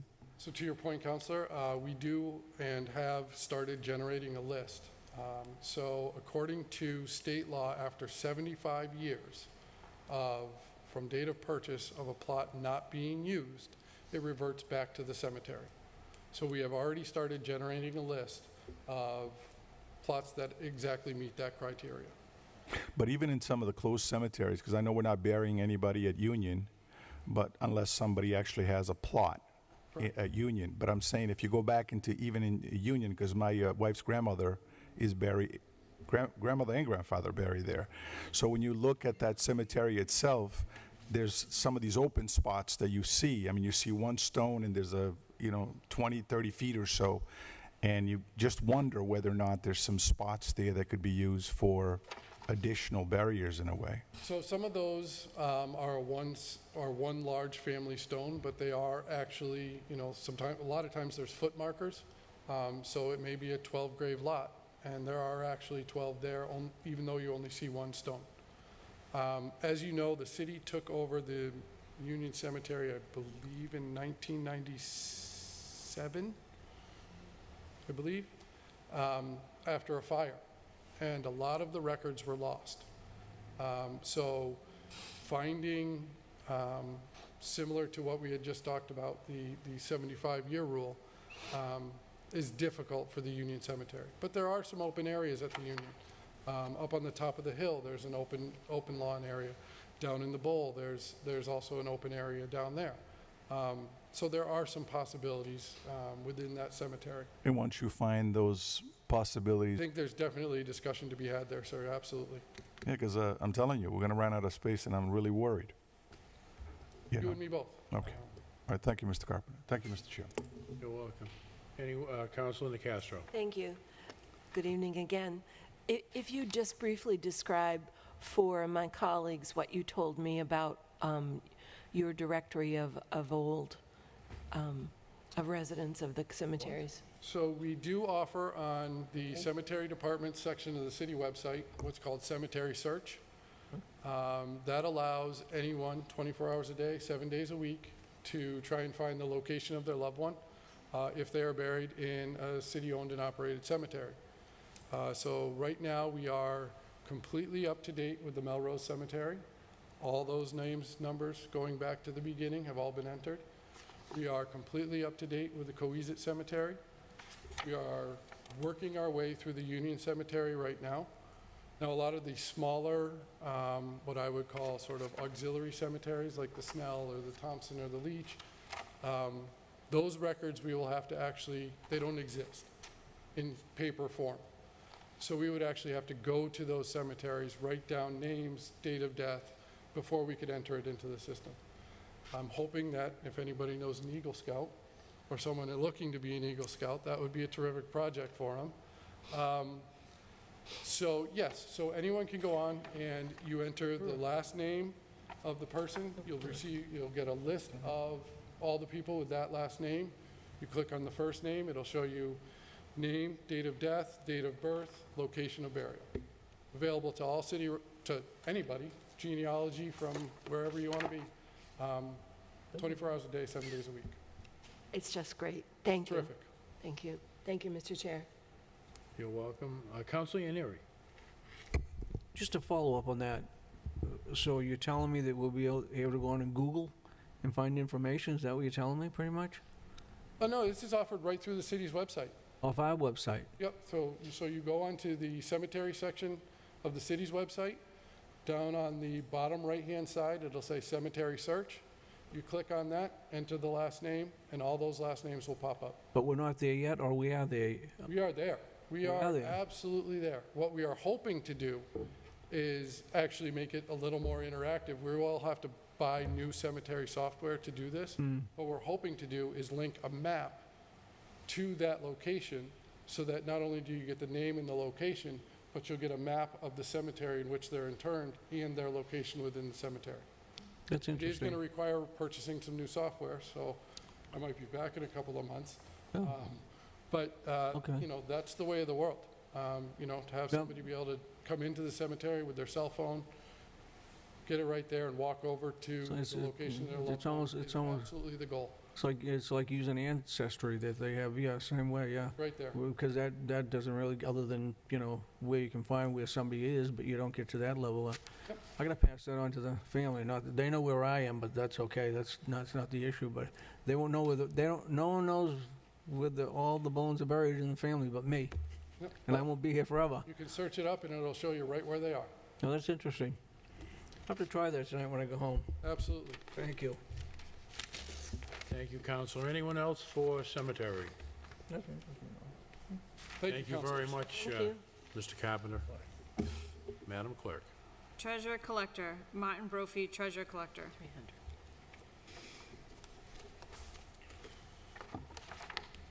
Good evening, councilors. Good evening. Good evening. I'd actually like to thank my staff for their work this past year. Through this whole pandemic, the volume of work in my two offices never changed. So it was a little more challenging with staffing issues, but beyond that, the city took in all the money we could, and all payrolls and account payables were sent out on a timely manner. Thank you. And I'll take questions. Councilors, it starts on page 300 if you need that. Anyone for Treasurer Collector? I have one. Counselor Cardozo. Good evening, sir. Evening, Councilor. I just have one question.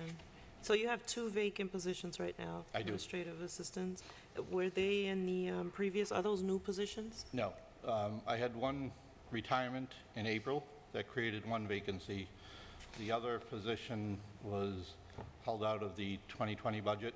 I was actually in the process of interviewing to fill a vacant position at the time the pandemic started, so the position was held vacant and actually funded in the supplemental budget. Okay. And then I'm just, 2 questions. And I've asked this before. If you were to get a decrease in your budget, how would you manage? What are your priority areas for your budget? Well, the majority of my budget is actually the city's Medicare tax. It's the 1.5 portion that is paid for Medicare tax. That's 3.9 million of my budget. So the majority of that cut would come from there. Comes from that. Okay. Thank you, sir. Thank you, Mr. Chair. Anyone else for Treasurer Collector? Counselor Mendes. Hi. Evening, Councilor. Hi, I just have a quick question regarding the advertising cost. It doubled in what it was only used in 2020 was just $690, but now for the FY 2022, it's $10,000, and then the year before was $5,000. So why do you think that you need that? I didn't extra? catch what line item that was. The advertising. Advertising? That actually is, what we have that for is, we have to advertise uncashed checks. So we've normally budgeted at $10,000 to save money during this budget. It was cut back to 5. It all depends on whether we can compile the list. You have to wait a certain amount of time for lists to become eligible to be advertised. Once you do that, anything that's over $100, you have to advertise again. So based on the amount of staff I can get to work on that project, there are years where I could get 2 ads in the paper, and some years where I can get 1, some that I can get none. Did you say you have to advertise uncashed checks? Cash checks, yes. Wow, I didn't know that. Yes, we have the option of turning it over to the state, but if we hang on to it, there are Mass certain money. procedures we have to follow. and sometimes advertising it twice is what we have to do.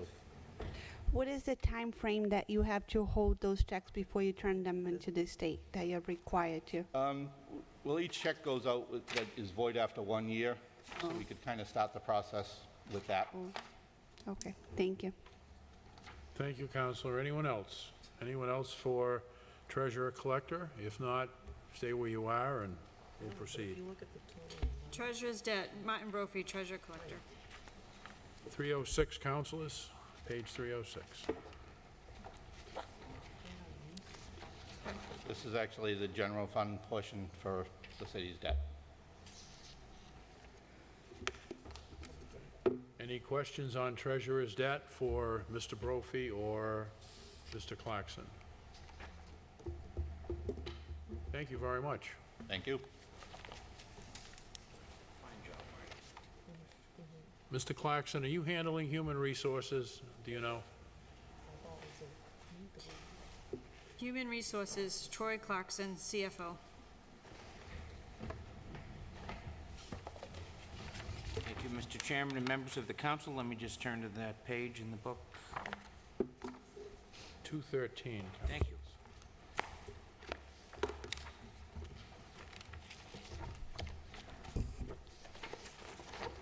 So as you know, our Human Resource Office is staffed right now with an acting director, Angela Howard, who I've had the opportunity to work closely with. As I mentioned last night, we're in the process of filling the junior analyst position in my office, and Angela worked closely with Tiff and Paul to screen those candidates.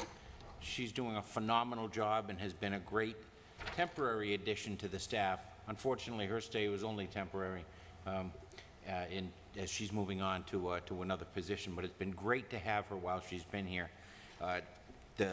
Managing the budget has not been one of her primary responsibilities during her tenure here, so the mayor asked me to step in and talk to you about the human resources budget.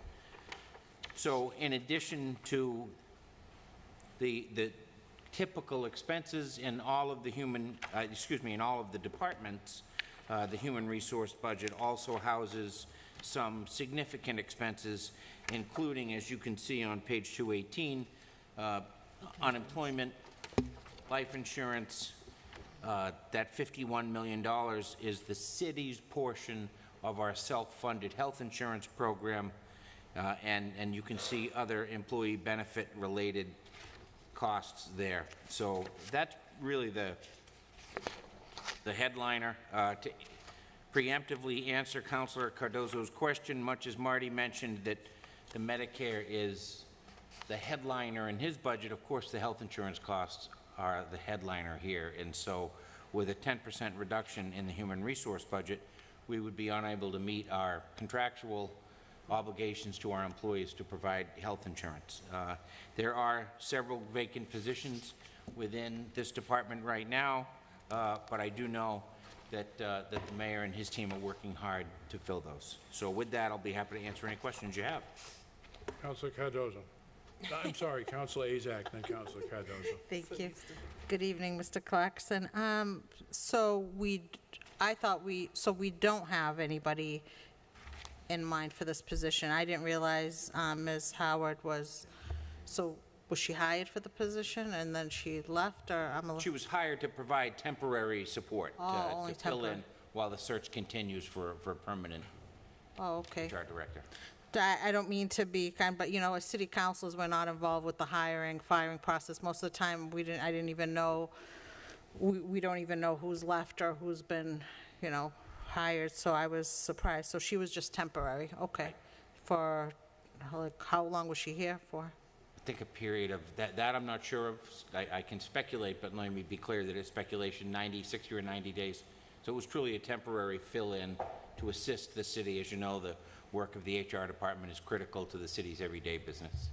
Okay, and so there's nobody, I know in the past there was somebody from the department that kind of filled in before Sandra was hired, so this isn't happening this time? There is a staff that remains in the office. It obviously remains very busy and helps out with the day-to-day operations of the hiring process and benefit questions and those sorts of things. That staff remains in place.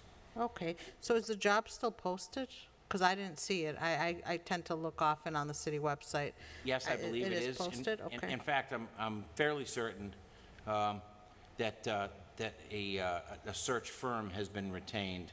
Sometimes with those senior level positions in municipalities, outside search firms have an existing network that they can draw on to try to recruit and encourage people to apply. And so I believe for both the HR director and the upcoming vacancy in the DPW commissioner, that a professional search firm has been retained to enhance the city's already existing efforts.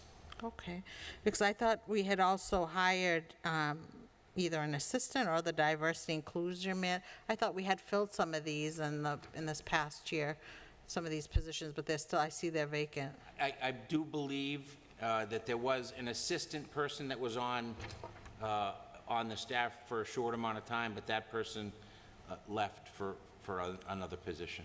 Okay, and the diversity inclusion position, that's funded through that was the position that was required through the Lopes lawsuit, correct? Correct. So that was never filled? That hasn't never been filled? I believe not. Okay. And we didn't have a time span to, I thought we had to fill it by a certain amount of time, or? So creating and funding the position, I believe, was the requirement. Obviously, it's important to have it. Perhaps, so I'm not the HR director, as you well know, but have some experience and expertise in this area, and if I might offer some unsolicited commentary as to the reasons why these vacancies occur, and this is a challenge, I think, for all of us, that the benefits in the ordinance, I believe, need to be updated and modernized so that Brockton can remain competitive with other municipalities to recruit and retain the best and the brightest. We have a pretty ambitious agenda here citywide. I talked about, the mayor talked about some pretty ambitious goals to modernize this way the city does business, and we need talented, experienced people to do that, and include in order to recruit and retain those talented people, we have to be competitive in what we pay them and the benefits we provide them. And so the benefits, as you know, are prescribed in an ordinance that I would suggest needs to be updated so that the benefits that are provided to people are competitive. And that's an issue, and the pay is an issue. And I'm going to be the skunk at the garden party here, but I'm just offering my experience to you because I promised you when I came here a few years ago, but I was always be honest. The residency is an issue as well. And you heard John O'Donnell say the other night that there was a house just sold in Brockton for over $700,000. And so affordable housing for employees is an issue as well. And so those are sort of the trifecta of challenges in recruiting and retaining highly qualified and motivated employees across the board in this city. Thank you very much, Mr. Clarkson. Thank you. You're welcome, Councilor Cardoza. Hello, Mr. Clarkson.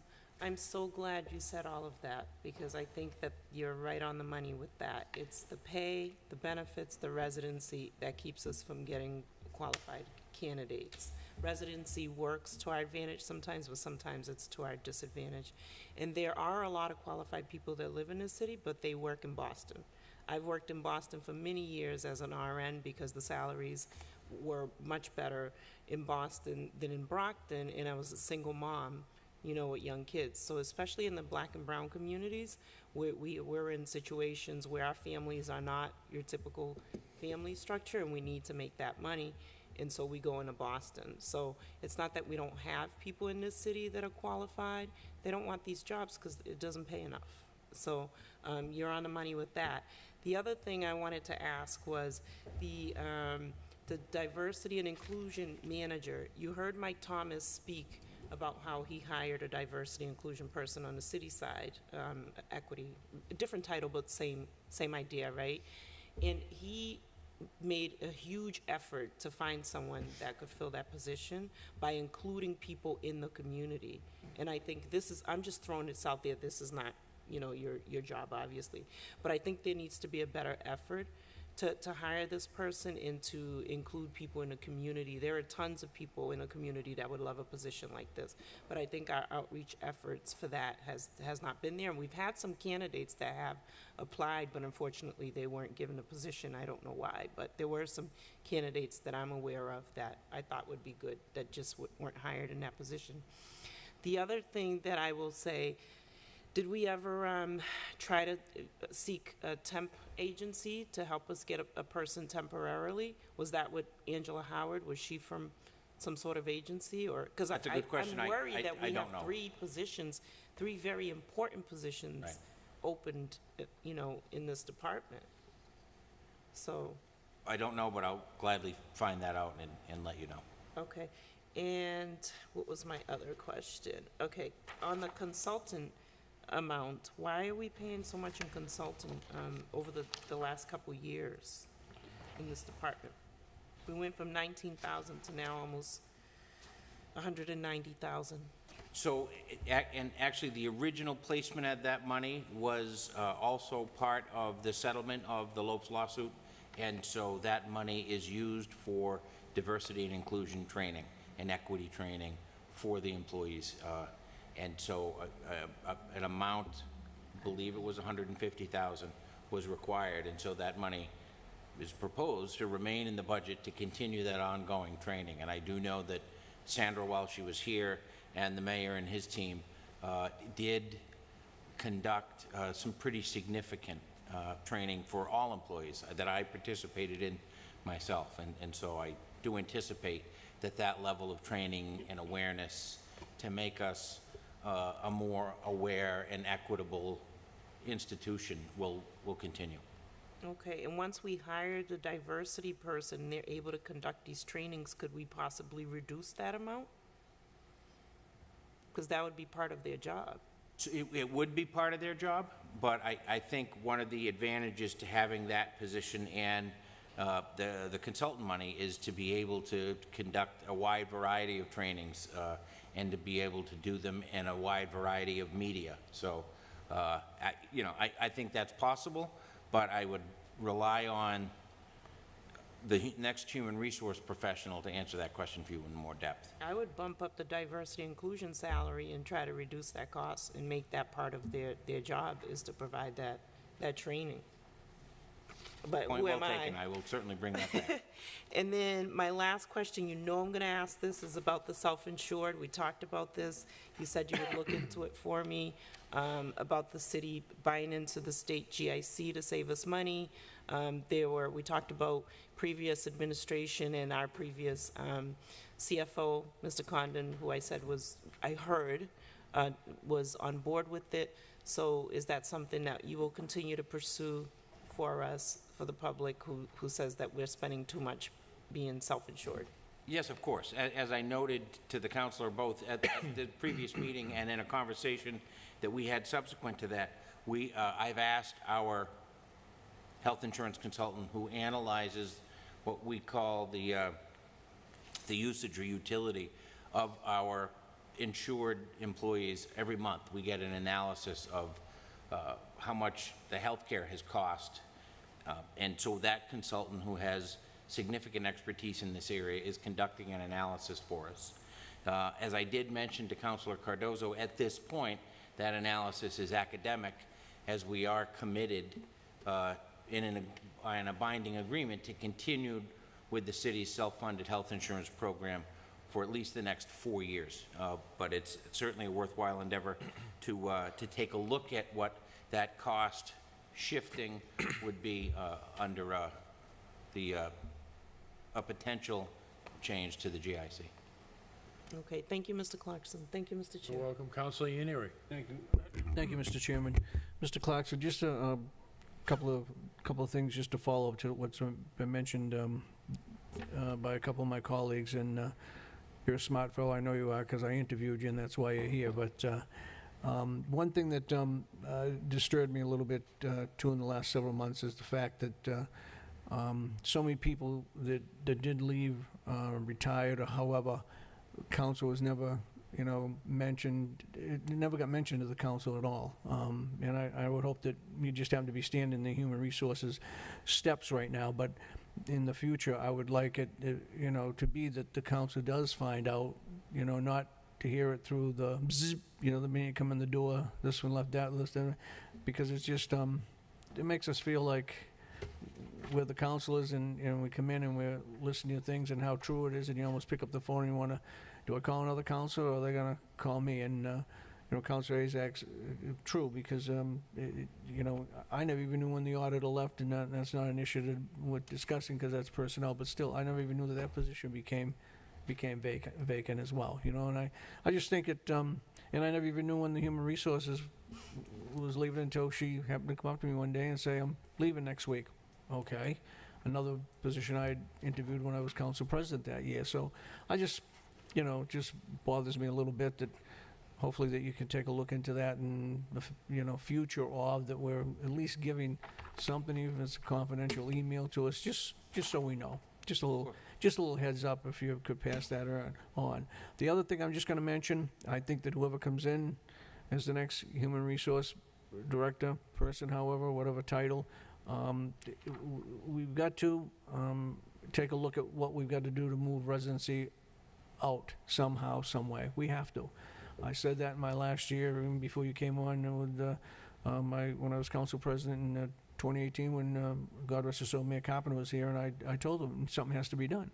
And he didn't say no to me. He agreed somewhat with me, because then you start to give out waivers, which isn't fair to other employees, and it makes us look, we are bad, because we become the bad guy. If we don't say yes, then it always came back to our lap. We've said that over the years, even before you came here. Some of us councilors always felt that. It's right here. It's easy for the mayor to say, go see them, don't tell me about it, you know what I mean? I'll recommend it, but you got to talk to them. It needs to go away, because you also, and Councilor Cardozo mentioned it correctly, I mean, as long as you have it, it makes it tough to bring, like you say, the people, you just said it yourself, the people that you want to have in here, you can't. They say yes, and what happens?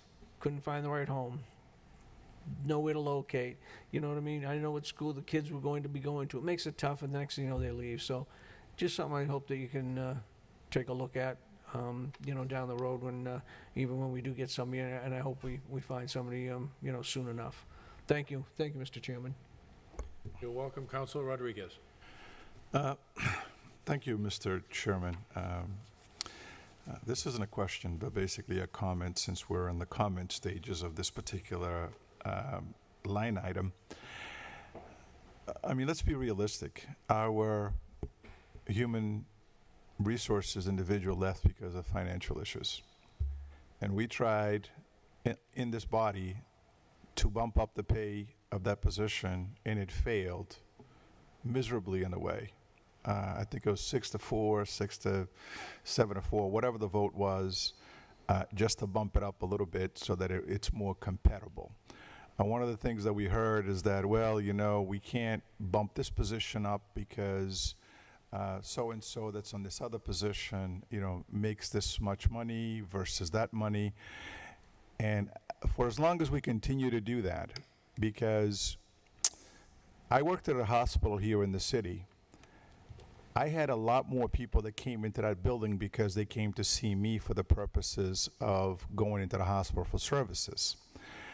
But somebody who was a surgeon, who had a specific trade, got paid a lot more than I did, because it's not about the number of people that are coming in or the number of people that were supervising, the number of people that were overseeing.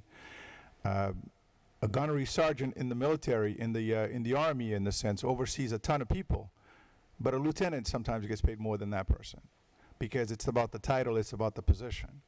But until such time that we kind of get away from that stuff, because we're always saying, well, if we do X and we don't do Y, we're going to get in trouble with Z, we're going to be in this position.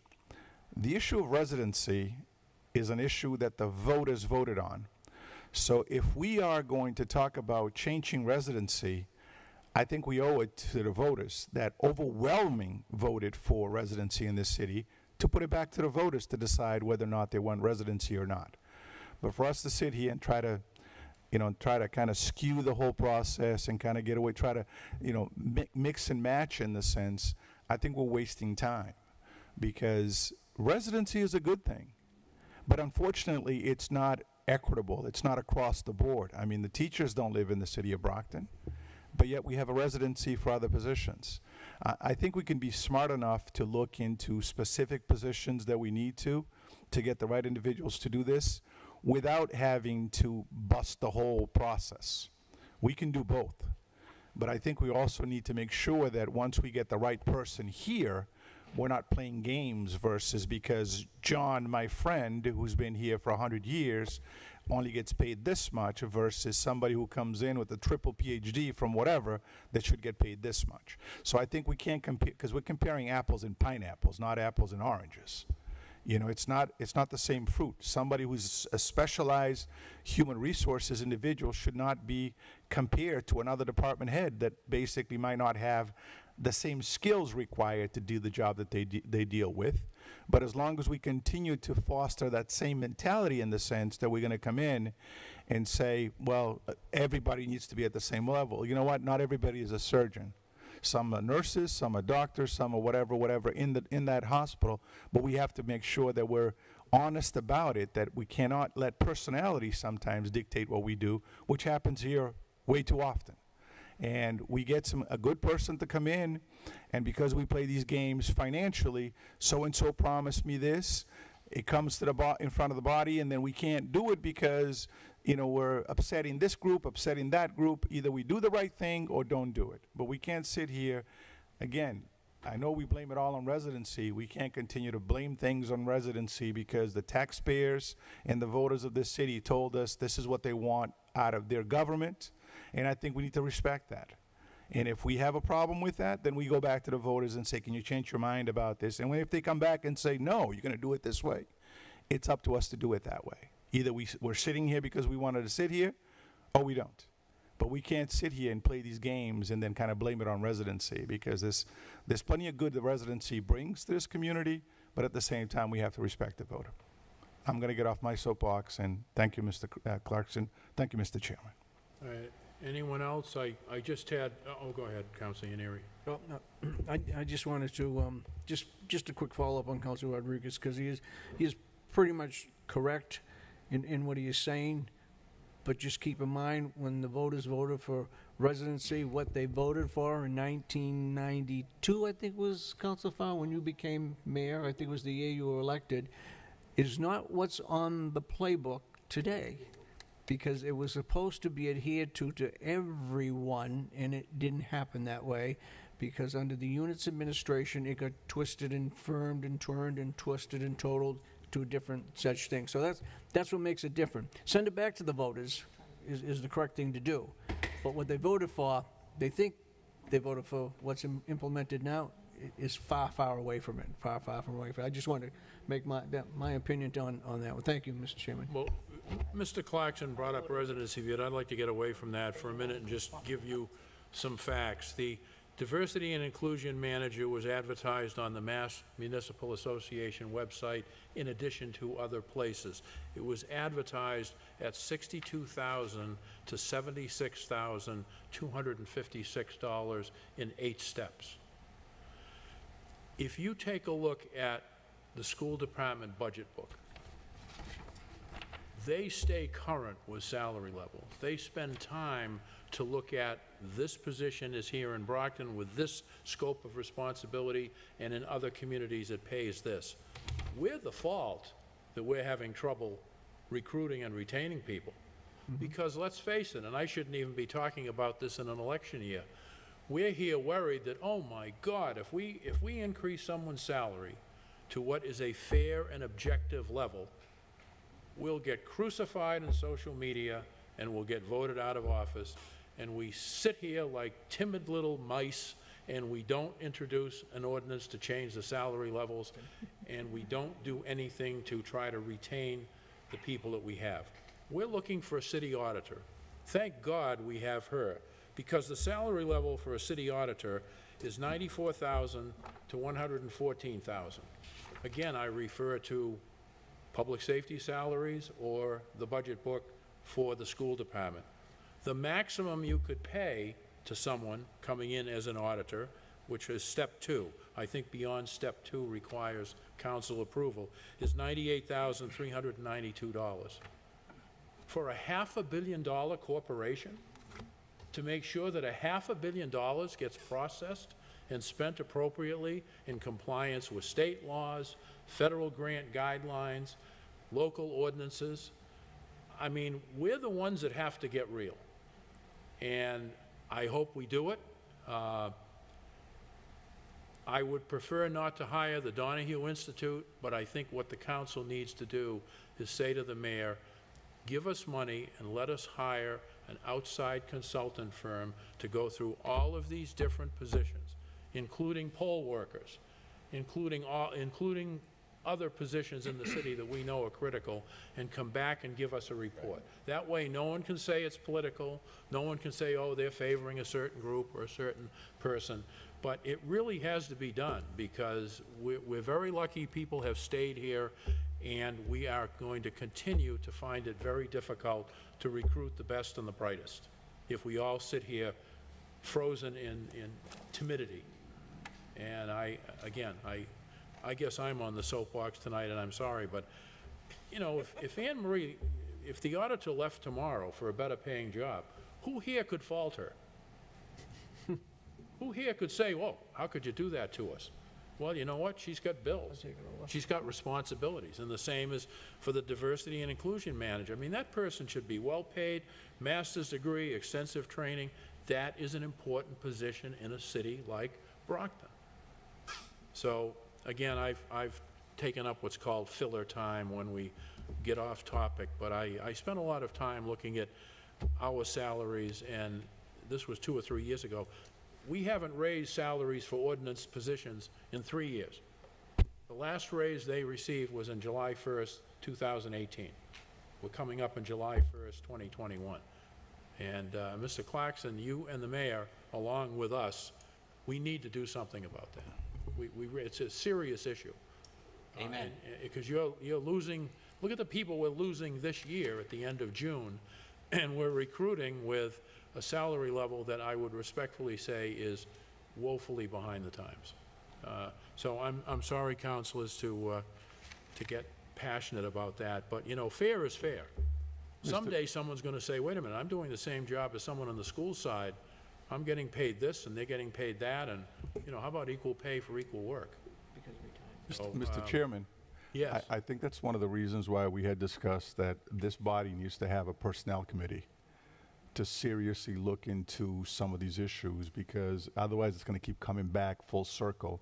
I think we need to, as soon as we get done, perhaps when we return to regular hours in September, we ought to look into creating a personnel committee, a standing committee on personnel matters to look into a variety of other things, because this is going to keep coming back and bite us. Counselor, with access to resources, because we're all part-time, we have no staff, and we can't expect the city clerk's office, the people who are hired to do council work to do that. I still favor having, everyone uses consultants. I don't know if we've ever used one. So, again, I apologize, and I know it's getting late, and my apologies to the department heads that are remaining here. Anything else for human resources? If not, we can move on. Thank you, Mr. Clarkson, for filling in. Thank you. Madam Clerk. Library, Paul Engel, Director. Good evening, councilors. Good evening. I was here not too long ago talking about the accomplishments of the library, especially during the pandemic, so I'd rather just focus my opening remarks on the budget you have before you. And to that end, it is my privilege to, and my honor to present the Brockton Public Library System's FY22 budget. The budget accomplishes two very important things. The first thing it does is that brings our budget back up to the pre-pandemic levels that we were at. We did take I think a 6 or 7% hit last budget that took us out of the good graces of the MBLC. We had to apply for a waiver in order to get certified. This budget not only does it get us back to those numbers, but it also funds 4 vacant positions that are on our, that are here in the personnel services, and it funds those positions that have, these positions have been frozen because of COVID, and I'm hoping that they will become unfrozen so that we can fill them and get back to our complement of staff and back to our full hours. The second thing this budget does is it meets the MAR requirement, the municipal appropriations requirement that is in place by the MBLC for certification. So like I said before, we were not certified this past year, and I had to apply for a waiver, and that was an arduous process, and not something that we want to get in the habit of being in, because that causes other problems with our state aid and with our access to funds like LSTA grants. So with those two things in place, this is the budget we have, and I'm happy to take any questions. Questions for the library? Councilor Cardoza. Hi, Mr. Engel, how you doing? Good, good. I'm looking at public safety. It's page 236. I need glasses. Can I borrow yours? Sure. So why has public safety gone up? We were 14,000 We were 14,000. last year, and now it's 40,000. That 14,000, I think, reflects the amount we spent up till March of 2020. What that money is that pays for a police officer detail at Maine when we're open in the evenings. That money was bargained and that's contractually, we're obligated to pay that contractually, and I think we just upped it to $40,000 in order to cover the increasing cost of the police that are coming in. Okay, and where are your vacant positions? Back to page 234. Senior library assistant? Yeah, I have, if you go down, there's an assistant head of adult services that's vacant. There is an assistant branch librarian that is vacant. There's a full-time senior library adult services department position that's vacant. And then under part-time, there is a library assistant circulation position that's vacant. Okay, you have a lot of positions, and I know it takes a lot to run the library. Does the library generate any revenue? Not typically. We're a service to the community in other ways. We are a public trust, and it's not just one building, it's 3. We have 2 branches, the East Branch and the West Branch. We're also open 90 hours a week. Okay, so when you do ESL classes or you rent space, none of that? The rented space will go to the city. By fundamental, by tenant, we can't charge for any services we offer. That's part of the 5 tenets of public libraries in the United States. Okay, so all the services are free? Yes. Okay, and then let's see, what else was I gonna ask you? I'm glad you're gonna do unconscious bias and diversity training, that's great. And how about your ESL classes? Have you increased your capacity to offer more classes in the city? I think that Melise is probably at capacity. That woman runs a lot of programs, a lot of fantastic programs, and if I don't know how she could fit any more in. I know she's bringing in volunteers to help her too. So. Okay. Do you have anything exciting coming up? Saturdays, we're having our Lawn and East programming. We have children's stuff in the morning, and then we have music and poetry in the afternoon. So come on down. Okay. We're doing something this Saturday. Awesome. And then just one more question on grants. Do you ever write for any grants for any of your We're always writing for grants. We have one that's out there right now that we're waiting to hear back on. And that's one of the reasons why we want to maintain that municipal appropriations and meet our requirements, because that if we lose our certification at the state level, there's a whole bunch of grants we're not eligible for, LSTA and construction grants and even state aid. So that's why our budget is important to remain where it's at. All right, thank you, Mr. Engel. You're thank very you, welcome. Mr. Chair. And Councilor Mendes. Hello. Hello.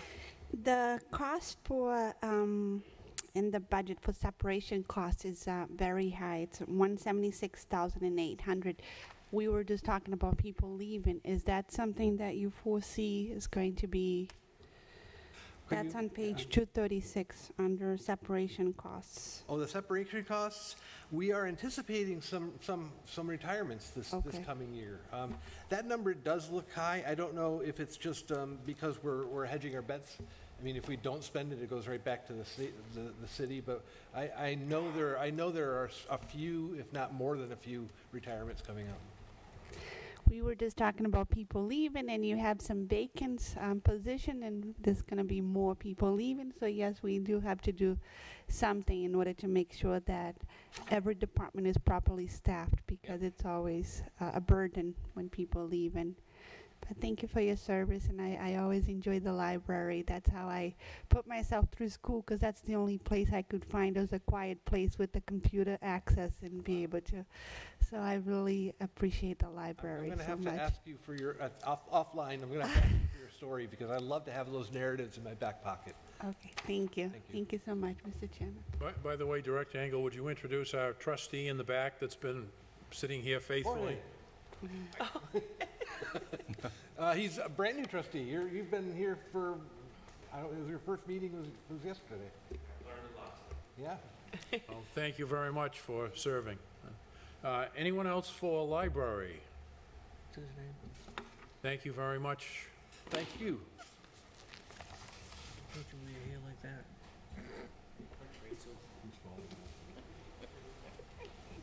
What's the kid's name? Boyd? He's one of the trustees, yeah. All right, our next series of budgets is the auditor. So let's do these separately. Let's do auditor's office first, if we could. And Anne Marie Raymond, the interim city auditor, is here. Hi, everyone. Just a brief overall view of my office. First of all, I want to thank my office, because obviously payroll cannot stop during a pandemic, so we were able to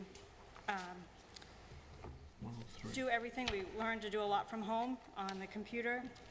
We changed some processes to make it more friendly, computer friendly. So I want to thank my staff for stepping up and doing all the extra things that needed to be done to get the job done this past year. So we have two, which I call under our auditing part of our office, who takes care of all the transactions that pass through the general ledger. They help with the outside audit, cash management, cash reconciliation, setting up all the grants for the city, inventory of the city departments, public record request, fixed access, and of course the end of the year close. We have two in our payroll department who processes and audits and processes all city weekly and bi-weekly payrolls. They also help out with the school. We do all the IOD, workers' comp, payroll deductions, W-2s, printing and processing of all the W-2s, employment verifications, and time and attendance for all the departments. Then I have two in the accounts payable department. One is also the secretary to the finance committee. We print, audit, and process all POs for the whole city, which we are about 24,000 POs per year. We add all the new vendors, process all the AP warrants, and of course the finance committee secretary does the agenda and the minutes, keeps you guys all informed of the meetings. And our office also does all the incoming mail, and we process all the outgoing mail for the city. Some of our goals is to kind of keep on the same process of keeping everything electronic. We're scanning most of our work into the computer, so we have easier access to it if somebody calls up and has any questions. And that includes the payroll and AP. And all our journals that we process through our office. We are also trying to continue to work with HR department on the ESS program, which is the Employee Self-Service Program. So everybody has access to it at home if they need any information, including, their pays, W-2s and all that, so that is moving forward. We are also doing the same type of system for all our vendors, so they have easier access to their payments.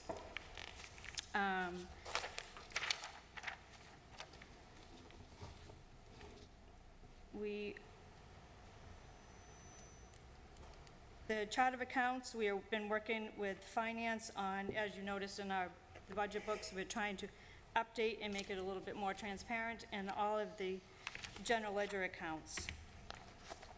I think that's about it. I'll take any questions.